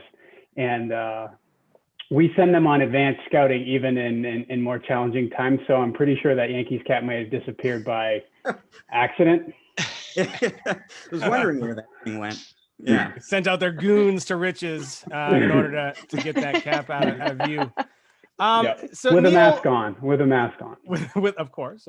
Social distance robbery is. That's right. Is that a thing now? Social distance robbery. Neal, tell us what kind of things do you like to do for fun? What kind of habits? I don't have anything in your background to latch onto other than ask you if you like closets or something. But Closets are great. I have a lot of bread ideas. I have a light back here. A lot of what's happening as of late. I spend a lot of family time. Honestly, right? I have 3 very young children, so a lot of my time is spent with the family, and I'll find hobbies again in a few years. But otherwise, technologist. Love staying involved in technology, et cetera, on the hobby side. Good. Well, good for you. I know what are the ages of the 3 children? 8, 4, and 2. 8, 4, and 2. Good ages there. I can tell you. I've got one that's 11, and I got 11 and 9, and they keep me really busy. I don't know how you do it with 3. That would be hard. Brian, you got any kids? I have 2 very similar in age to yours, Matt, and I agree with you. I'm more of the man-to-man defense versus the zone, where we get outnumbered by the children. But Neal's found a great way to do it, and he certainly decorates appropriately for somebody that has no time. Awesome. Yeah, I like to say my my other career is as an unpaid Uber driver. I don't know if you feel the same way there, Brian. Yeah, very, very similar. I think we could compare notes. Well, good stuff. Well, glad to have you both here. Rich, why don't I turn it over to you to kind of structure the conversation and kind of take us where we're going to go. All right. Well, let's kind of address the 800-pound gorilla in this year's security landscape, and let's actually just set work from home computing aside. Just thinking about the pandemic and what the pandemic has meant for the security landscape and your partners and their customers. I mean, just big picture, what changes have you seen occur this year? Sure. Rich, I respect the ignore the work from home. We'll try to leave that aside. But from a security standpoint, it actually just moved the perimeter from a physical office location where you had most of employees going into one or even a few where you had some critical mass. And then all of a sudden you change that perimeter to everybody's home. And you change that perimeter to not everybody was using a corporate device to access resources, a corporate issue device to access resources. So, it might be the home Chromebook or the home iPad, and all of a sudden you just do everything you can to do your job. So the surface area of what could be attacked changed from centralized corporate resources to decentralized work from anywhere. And so the thing that we talk a lot about internally is a company, whether you're a small business or a large enterprise, typically spends a large quantity of money, as much as they can afford, on their budgets are centered on protecting resources that were within an infrastructure where employees went to in an office location. And now that shifted, and they have a shift in budget to protecting users. Because they became the perimeter, protecting the devices that weren't necessarily under the corporate purview, as of January of 2019. So I think that was one big shift. And the second one that Neal can probably comment a little bit, give some more color to, but the second one that we saw was COVID created a lot more engagement of people doing more things online, and we were shopping for masks and we were shopping for a host of other things, and the amount of attacks coming in through email, through websites, through that increased engagement, just made it that much easier. The economics of security kind of tilted in favor of the hackers and those that had, very bad intentions. So I don't know, Neal, if you want to comment on some of the things that we started to see as far as attacks being, increased quite exponentially right around the March 15th timeline. Yeah, sure. I think, the email has always been, one of the ways that everyone gets in, right? One of the most, hackers are essentially using email to get into these businesses, but they had a reason now. They had fear behind them for COVID or vaccine or a PPP loan. You imagine all the small businesses that wanted to apply for a loan. How did they do it? What did they do? And so it gave hackers a different way or a different knowledge or way to kind of get into these businesses, right? And still be malicious, still be horrible, but at the same time, it gave them a kind of using the news as a weight. And so, Barracuda thought it was going to be election type stuff this year when we first looked at, this year. But honestly, you look at what happened with the pandemic, it became the number one versus it being essentially the election security. Still needed to do that, but the reason why hackers were getting in, from my perspective, this allowed gave MSPs an opportunity, to have a conversation with their businesses. It also, small businesses, and they're funny, right? Imagine you've all either talked to small business owners, ignore the MSP for a second. How many of them really wanted their folks to work from home? How many of them trusted their employees enough to say, hey, you can go work from home today, it's gonna be okay? Most small business owners, one, don't have processes in place, don't have anything in place to manage someone remotely and do that, right? And so not only did the MSPs have to worry about that, they were supporting a bunch of businesses that immediately had to figure this out. And so the threat landscape didn't change. The reason that the threat actors were getting in, they had different reasons, but now the MSPs had to help MSPs think of new ways to do things, their businesses, new ways to do things. To Brian's point, how much more went to the cloud? Okay, how many people wanted to now migrate to Office 365 because they were forced to now? No one was in the office. They couldn't get to the servers. They couldn't connect. It was too hard to work. And so I think some MSPs that realized that was an opportunity helped businesses get there. Certain businesses that were putting some of those projects off immediately went there. And all while, all the threat landscape is what it is, and MSPs were trying to figure out how to secure it. So I think there was a lot that happened this year to Brian's point I don't want to ignore the pandemic, Rich, but, I think it forced the hand of a lot of maybe IT projects or different ways of doing business that MSPs couldn't get a business to do. It forced that business to actually take the step this year, and they had no choice. If that helps, but just a few thoughts there. Yeah. Yeah. So Brian, I want to circle back to the point you were making there, that the perimeter, depending on your point of view, has either expanded dramatically or just sort of disappeared. Are there different tools that have become more relevant, are more necessary, and have been more widely adopted this year as a result of that? Well, I think Neal highlighted one, which was the use of M365 or Office 365. We saw those projects in flight being very methodically planned. All of a sudden, it switched to we're going to use it. We got to get it done fast because of where the workforce was going to operate from. So securing the M365 portfolio and backing it up is far different than what you might do with an Exchange server that's in your own physical location. So just some nuances of same application, which is email, but how it gets protected, that tool set. As account takeovers and some phishing became far more prevalent. I would say the second thing was user awareness training. So as employees started using any device or tried to access or check an email on nearly everything, and you couldn't actually govern those devices, we saw a lot more education being shared with MSPs to their clients. So how do you identify a bad link? What do you do if you click on it? How do you prevent it from happening again? So I'd say that was something that accelerated during this time, which is just making sure users could actually build their own individual security profile to help the overall entity and the company stay secure. And then I would say the third one was just some old technology or technology that didn't necessarily apply as much when you went to cloud-based applications. I saw a lot more requests for, I need a VPN for applications that are running in my office, but now I need zero trust solutions for things like Dropbox or my dental application. Now it's up on the cloud. So we saw a lot more demand for, zero trust access beyond just having a VPN. How do you allow somebody to access something outside of a VPN connection?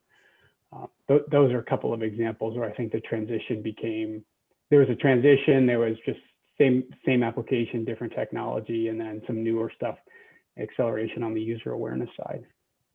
You know, for identifying bad links, though, I think what we should do is go to all the hackers and say, hey, when you put a bad link in here, can you actually use the bad link domain?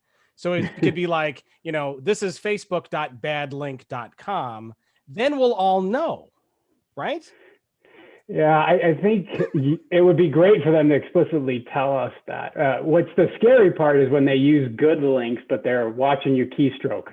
I'm sure Angela has plenty of examples of that. Is they actually put good links in there and makes it look legitimate, and then they just watch me type. Where am I going to? Or they steal the Apple brand. I know we're recording this holiday season.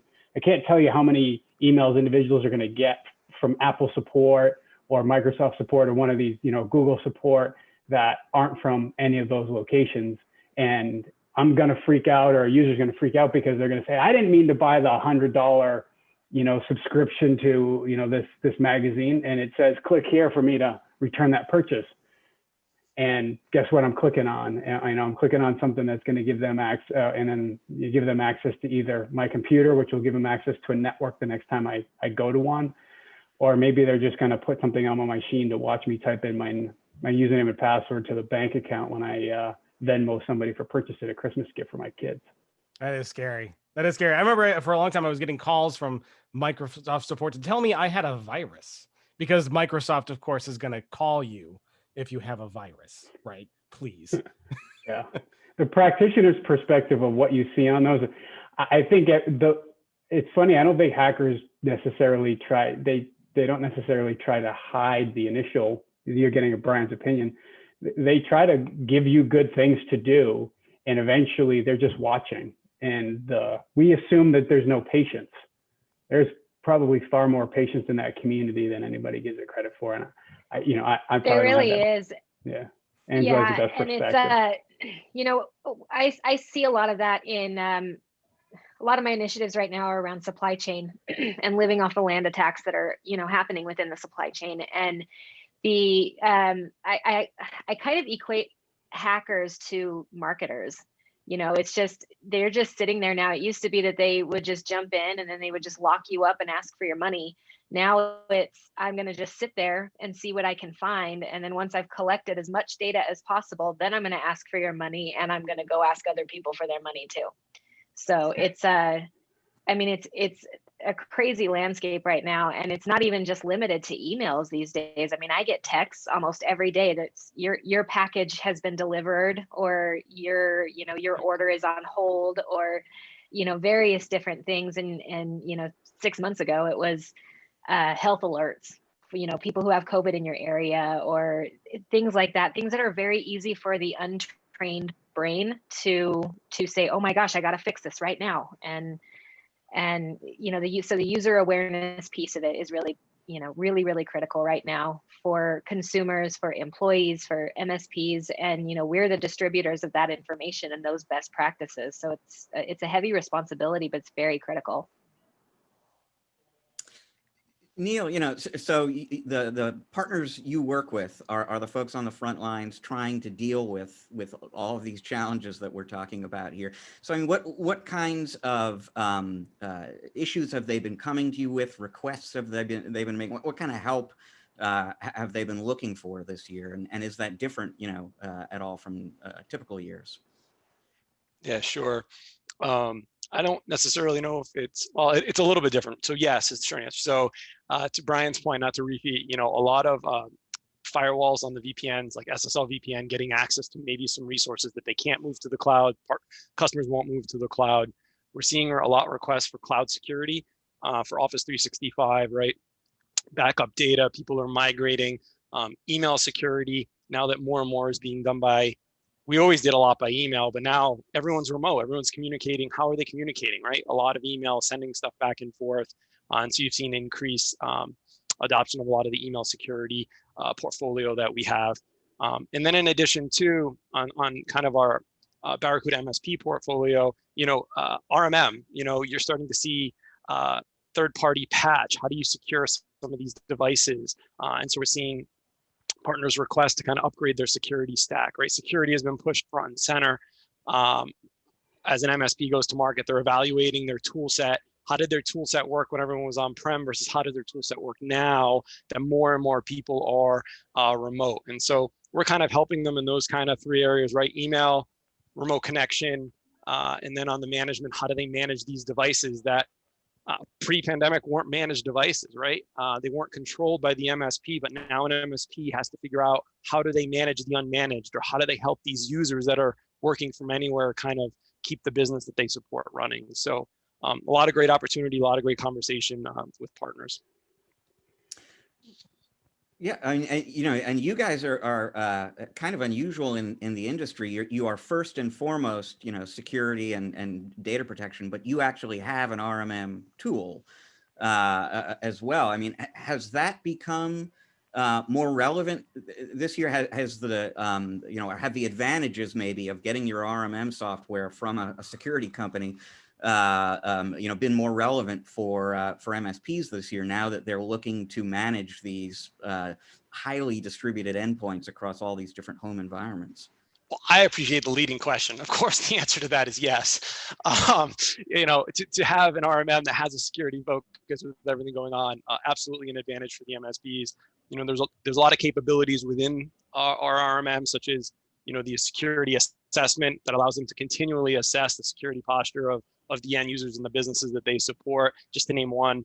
But having a lot of our tools integrated is absolutely an advantage for the MSPs that work with Barracuda. I think, Rich, what we've seen on the remote monitoring and management front is a fewfold. The level of intelligence that we get from the endpoints that we monitor, as far as when partners run security assessments, and then they share what's happening in those devices, whether it be OS levels, how quickly people can patch things, so we can start to understand market dynamic, how many people are shifting servers up into Azure or maybe AWS. So when we see partners utilizing that solution and giving us the feedback on how they're using it differently, we've seen a lot more assessments run across their landscape, over the last few months than we did in the previous year, and that's because there's just so much more ongoing. Are there devices out there that aren't managed that should be? It also gives us insight of where our solutions might stop for a use case and where they go. So having our remote monitoring and management solution and getting a lot of that market feedback pointed us in a direction to acquire an organization called FIDE that has become the foundation for our zero trust access solution, now called Barracuda CloudGen Access. And really we knew where remote monitoring and management stopped and when you needed to have a zero trust solution for somebody that wasn't going to be it, where you couldn't get an RMM agent on there. So we've utilized having that capability with a security mindset to continuously improve that offering, but also look for what do we need to do as far as a company goes to innovate and bring things in to handle use cases that probably weren't as imperative as they were, weren't as imperative up until March of 2020. So I want to talk with you guys a little bit about managed security, because Barracuda MSP is sort of the part of the company there that is right at the cross section of managed services and security. And you guys, you hosted an MSP Day event back in May. There was some research that you published in conjunction with that, and one of the statistics said that 88% of the people you surveyed said that demand for managed security services was either moderately or significantly increasing. And that's, you're publishing that data in May, so you presumably collected it in March, or that's like right at the beginning of the pandemic. So I mean, how has the managed security landscape, maybe in particular, evolved since then over the course of the year? So I'll take the first pass at that, and then Neal was part of a group that helped lead MSP Day from a partner standpoint. First off, the statistics are actually collected before the pandemic, so you saw those statistics pre the changes in the environment. So I think that makes those numbers a bit conservative, Rich. As people were already thinking security is a risk. We had normal catalysts in the market, right? I think United States presidential election being one of them, and the thoughts around cybersecurity there. Certainly a transition to e-commerce was a catalyst pre-pandemic as well. So I think those numbers are actually a bit smaller than what they really are. What we've actually witnessed is twofold. MSPs realizing that security is a great way for them to grow their business. So if they were in security from a very basic portfolio standpoint, some antivirus, maybe a firewall, maybe some peripheral user training, what accelerated was the threat landscape generated a business opportunity, and MSPs were under scrutiny. Their business models and some of their customers had big challenges from March onward. So the first one was a motivating factor, which is how do I expand and grow my business inside my clients? And the second one was, what is my obligation to actually protect and serve them in a different way as they transition to whatever model was going to work for them. If I supported restaurants or I supported the travel and leisure industry, how they worked was going to be far different, in a few months post initial wave of the COVID situation. So we've seen a pretty substantial increase, and we start right out of the gate, of folks utilizing existing technology, expanding on the firewall side, starting to expand into security operations center types of offerings. We've seen more switch solutions from basic endpoint antivirus to more advanced endpoint detection and threat hunting. So there's been a pretty aggressive shift, and I think it's two motivators. One, that the market needed it, and two, MSPs needed it just as much to expand their revenue opportunity or their addressable market. I don't know if you want to add anything to that, Neal. Yeah, no, I mean, I would say, look, if every small business could afford a security team, they probably would. But when you look at the SMB market, security is going to be delivered and consumed as a service. And I think MSPs needed to either build a service offering using their own skills internally, or leverage a vendor partner such as Barracuda, where they can consume it as a service, resell that service to support the businesses every day that they work with on the MSP side. It also, the trend over the last year or so has been MSPs trying to get more and more involved in security as part of their offering.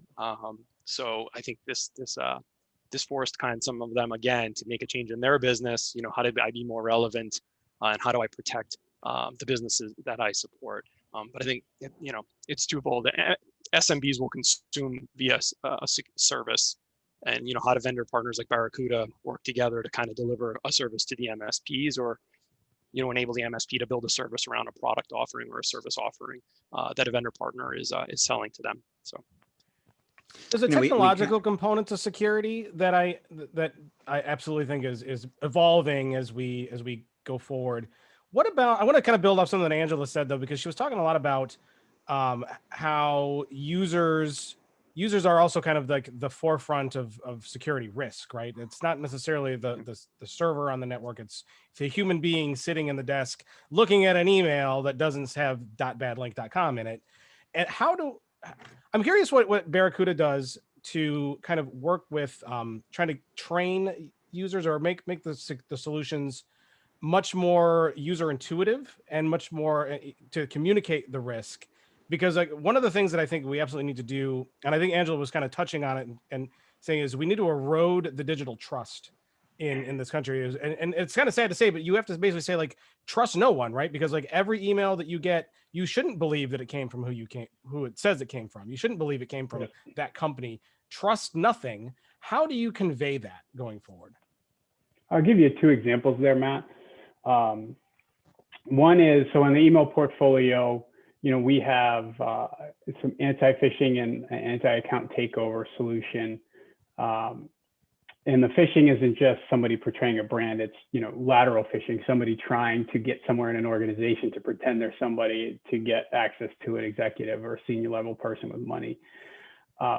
We've evolved that product to include, automated incident response, and added more to our portfolio on the automation. So for example, usually when I wake up in the morning, I will get an email from that solution. We've deployed it. We quote unquote drink our own champagne.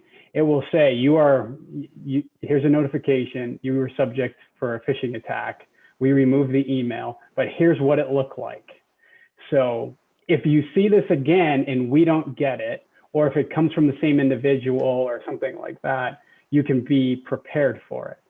So we've not only just tried, you can remediate problems and not show the user anything, and they think everything is normal, is going on. However, we've chosen to expose folks to the ability, to have some level to manage a quarantine in their solution, as well as to see what a phishing email looks like and the fact that it was removed, what they were trying to do. So it might say, hey, Brian, would love an introduction to your CFO because we just moved our direct deposit account over here. They weren't trying to get me. They were trying to get me to get my CFO's email and me to make an introduction, and then they could go after him. It's just exposing that. So it's an example of just not is automatically solving it, but solving it with some context so somebody sees what's being done. That is key for us. We think in serving not only MSPs, but also a bigger part of the end user marketplace. You gotta have some automated response, but you have to provide some context so people learn from what's going on in the marketplace today. The second is just our user awareness training. We have a solution, and MSPs, they're very busy. They could run phishing campaigns and other things on a daily basis. That tends to not to be their biggest priority. Their biggest priority is whatever their voicemail is at 2 a.m. So what we've said is we'll run this for you. We will do the phishing campaigns and set that up on a regular basis so that their clients don't have to wait for a quarter. We can get it every month, and we can do some work there to customize it based on what they're doing. We get all those statistics and we'll share those back with the MSPs to say, hey, you're within an average, or here is what your MSP employees clicked on. So you believe it or not, we will do campaigns on behalf of MSPs to their own employees. And if they don't know what a phishing campaign looks like, how are they going to educate their clients on what it looks like? So there's an aspect of automated response, and there's an aspect of some contextual awareness. And we're trying to do as much as we can, not just on the email side, on the firewall side. It's reporting. On the remote monitoring and management, it's giving MSPs more visibility to do risk assessments fairly consistently, so that there's a level of user education that slowly builds up over time. And a good celebrity face can help with that too. Like I think there's a good cross-branding tie-in with like the X-Files here, like the whole trust no one thing, where if your user does something wrong, like David Duchovny's face can pop up on your screen and be like, that was not good. What's his name on the show? Fox Mulder was his name on the show, right? Like Mulder's got to tell you that was not good. Yeah. Don't trust that person. Yeah, there's unless you have an X-Files fan, they're like, oh, great. I get this. I did something right. I want to see David Duchovny's face again. I want to see David Duchovny's face again. Yeah. I want to click on that. I want to click on this, or I want to access that. Look, those that stand still, or think they have security covered, right? Neal talks about this all the time, reminds me, right? Security is not a standstill thing. And I know Angela would probably harp on this, is the hardest job that we have is reminding our managed service provider partners is not like you buy a set of things from us or anybody else in the marketplace and you go, we're done, we'll call you in 6 months. This is a fairly, a daily battle that you have to commit to. And it's not the same thing whatever worked yesterday doesn't necessarily mean it works. It's going to work today. You got to figure out how to kind of assess and evolve. We also consistently reminding people that the virus came first. We have the antivirus and we have the protection, but the virus came first and it will keep coming first. So, it has to be a proactive and ongoing life cycle. It doesn't end. Security doesn't stop. It is kind of the downside of security, right? It's always reactionary, right? We're always reacting to a new threat, and that whatever that new threat is going to do some damage before we can react to it. Yeah, one of the benefits of Barracuda in general that the MSP division, leverages quite a bit is a threat intelligence network of we gather information across all our products to see where threats are. We have our own products, honeypots out there that are looking for activity levels that don't necessarily hit the mainstream. And it's not unlike what I would say, it's not unlike other vendors would sit here and proclaim that they have something similar, right? A threat intelligent network.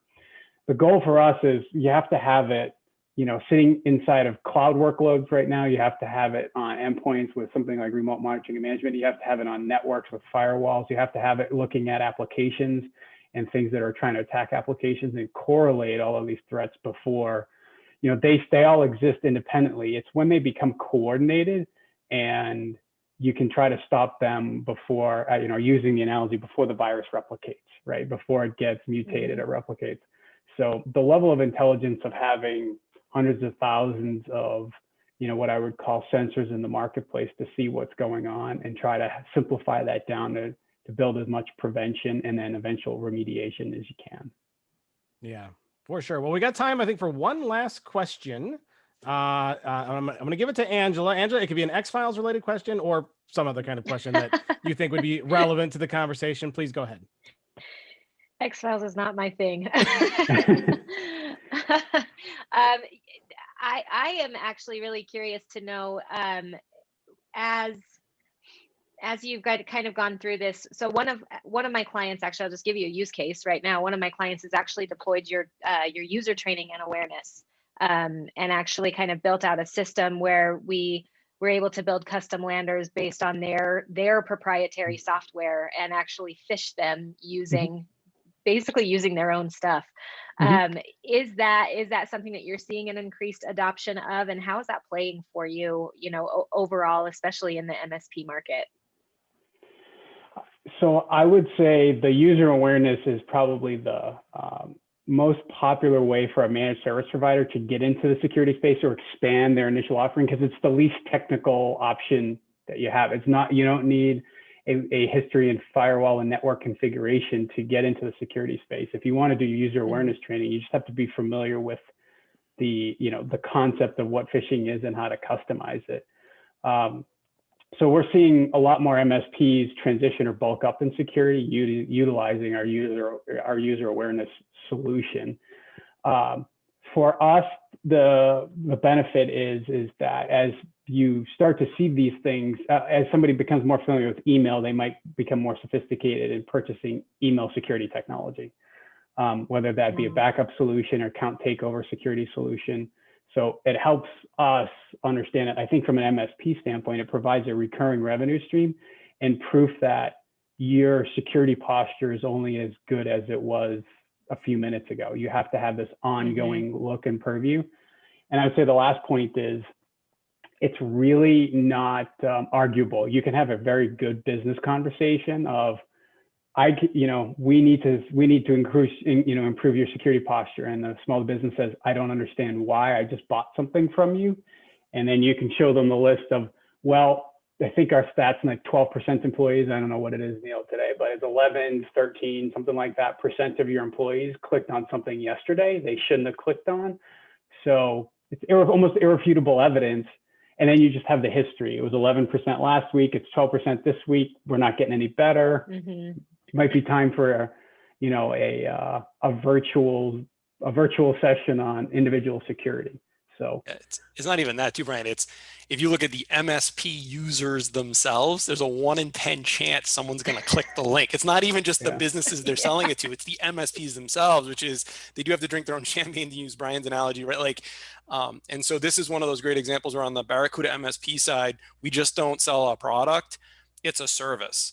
So when an MSP comes to us, we're actually helping them run it. We're sending the emails. We're working with them to make that happen, because this is something that they don't have they don't want to have to spend staff cycles on. And it's one of those things where we can basically help them as a service. The other piece of it, which Brian alluded to, but I'll even just call it out, is, you have a security assessment in your RMM. I look at phishing as a security assessment for the businesses you support, right? How many of them clicked it? What did they click? And, a business owner can't say to you, my users are perfect. Here's the report. It is what it is. Yep. Like, you click the link, there's nothing we can do. You can't refute it. You click the link, buy the solution or not, to help prevent badness. But it's an interesting door opener for MSPs as part of their portfolio. Yeah, I find it really interesting. And even a year ago, trying to put a client into a managed security solution that was in that SMB size. They were SMB size, but they were a software development company. So even though they didn't have a huge headcount, they still had a lot of, there was a lot of implication around the kinds of data that they were working with on a regular basis. And they had a breach that ultimately led them to need an enterprise solution. And to get them an enterprise solution, they had to pay enterprise prices. So, seeing that companies like Barracuda, especially, who are scaling down and saying, we can make this an SMB offering and provide that valuable protection to that business sector is, I think it's incredible. And I'm really excited about what the future holds in that and being able to give that size industry those capabilities. Security they don't care about company size anymore. They care about where the user goes. And yep. We hopefully will see a lot more employees join small businesses over the next few months as this goes right. And when you're bringing on employees that you might have had before, or you're bringing on new folks because your business is back growing again, where do you start to make sure that they aren't the weakest link, or if they are, that link is sturdy enough to protect yourself from a PCI situation or, a HIPAA situation, or any of the other regulations that could cause other problems for your business. Mm-hmm. Yeah, indeed. Well, unfortunately, we are out of time. Long interview, but really, really fascinating stuff. Great information. Brian and Neal, I want to give you guys a chance to tell us if we want to learn more about Barracuda MSP, your product solutions, get in touch with you. How can we do that? Sure. Barracuda.com is a great place to start. And BarracudaMSP.com has the specific MSP offerings. And anybody that has any feedback on what we're doing and how we can help their businesses, certainly reach out to me. It's Babineau@Barracuda.com. So excited to talk to anybody and make sure we're treating our current partners as well as we can. And anybody that wants to become one, we're more than happy to try to help. Great. Neal, last word to you. Thank you for the time today. Always a pleasure to speak to MSPs and the audience in general about what's happening in security trends and how we can help MSPs. And, to Brian's point your favorite web browser over to Barracuda.com or BarracudaMSP.com, and we're happy to help. Great. Excellent stuff. And thank you so much for being on. Managed security is a topic we could talk about this for hours and hours on end. So hopefully we'll get you back in the future here to dive in a little deeper, of course. So with that, we are going to take a little break, and we're going to come out on the other side with Angela Hogaboom still. The David Duchovny fan show will continue. Wait, that's not what the show is, Rich. This is, sorry, ChannelPro Weekly will continue on the other side of the break. We'll have our regular end of the show features, and Rich will try to stare into his crystal ball and predict the future and tell us what's going to happen next week, which honestly, he gets it right like a solid 18.5% of the time, which is pretty good. But he also tells us what we missed, and he's like 100% correct on that every single week. I don't know how he does it, but he can tell us what happened with 100% accuracy. It's amazing. You don't want to miss it. Stick around. We will be right back.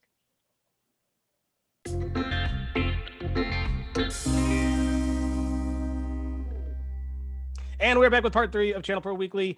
Rich, Angela, awesome interview with Neal and Brian. I certainly learned a lot. Any takeaways from that, Angela? I'm just actually really happy to see that that Barracuda specifically is doing such a good job in the MSP market and providing those solutions to the kinds of customers that we work with every day. So yeah, it was very valuable and good information and excellent interview. Good stuff. Rich, any comments on that?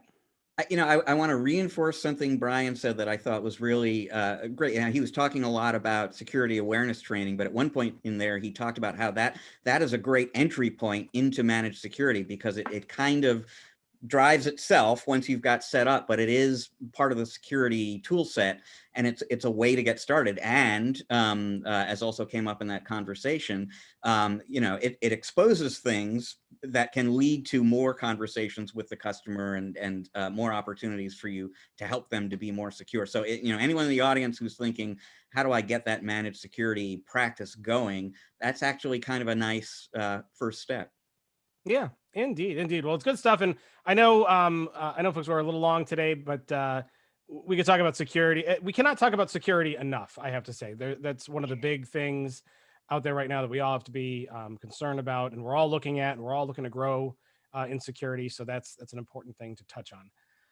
So Angela, normally at this time of the show, I do what I call a museum pick and a tech pick because I have all this kind of old stuff. But I think in the interest of time, we're gonna skip the museum pick and tech pick today.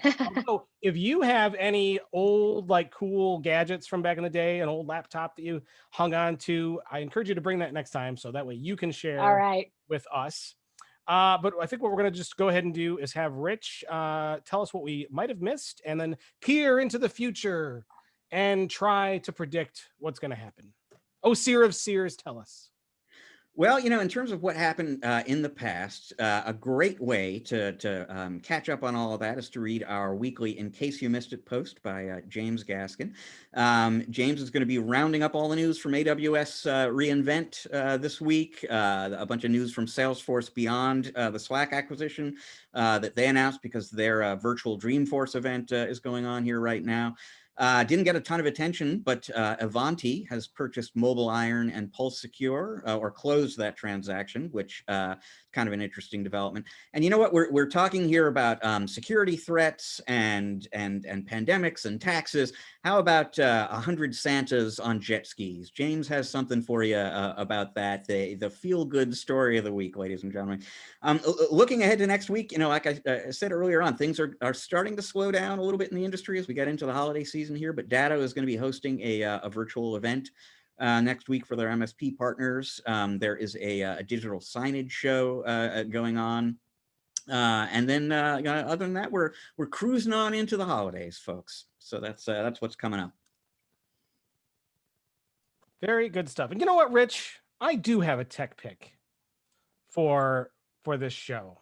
I just realized I do. Rich, Angela, here's my tech pick real quick. I think you guys will agree. Let me get it up here. Sorry. So for those who are watching or listening on their phone, so my tech pick this week is the Final Touch automatic candy dispenser for when you are going to disperse your endless supply of jelly beans for attention. You can do it in style. They just have to hold their hand out and get their jelly beans. Angela, that's my tech pick. I love it. It's COVID safe. COVID, you don't have to touch it. Yep. COVID safe, and it helps keep people on board. So a big thanks to Angela Hogaboom for joining us today. I know it was a long show, but I hope you had a good time. They did. Thank you. And hopefully we'll get you back to guest host with us again sometime in the future. For those who want to maybe connect with you, learn a little bit about you, learn about RIS, where can RSI. RSI. That's what I was one of the two. RSI, sorry. Where can they go? That's going to be that's going to be at RSI Text. That's RSITEX.com. Or you can always look me up on LinkedIn. On the LinkedIn. And are you on the Twitters or the Facebooks too?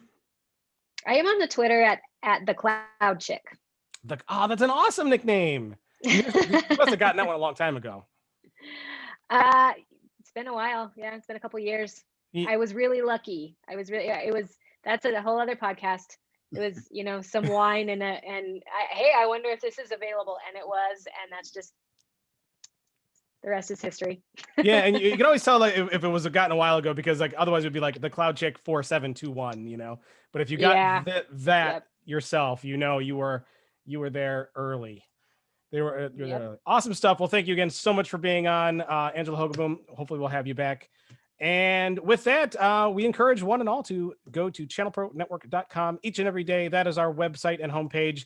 And there every day you'll find news, articles, white papers, downloads, events, all kinds of stuff to not only help you make your business more profitable, but better, smarter, and keep you abreast on what's happening in the industry. And of course, Channel Pro Weekly is the podcast. Subscribe to it everywhere podcasts are found: Spotify, Stitcher, Apple Podcasts, Google Play Podcasts. Rich, trying to get us into Audible.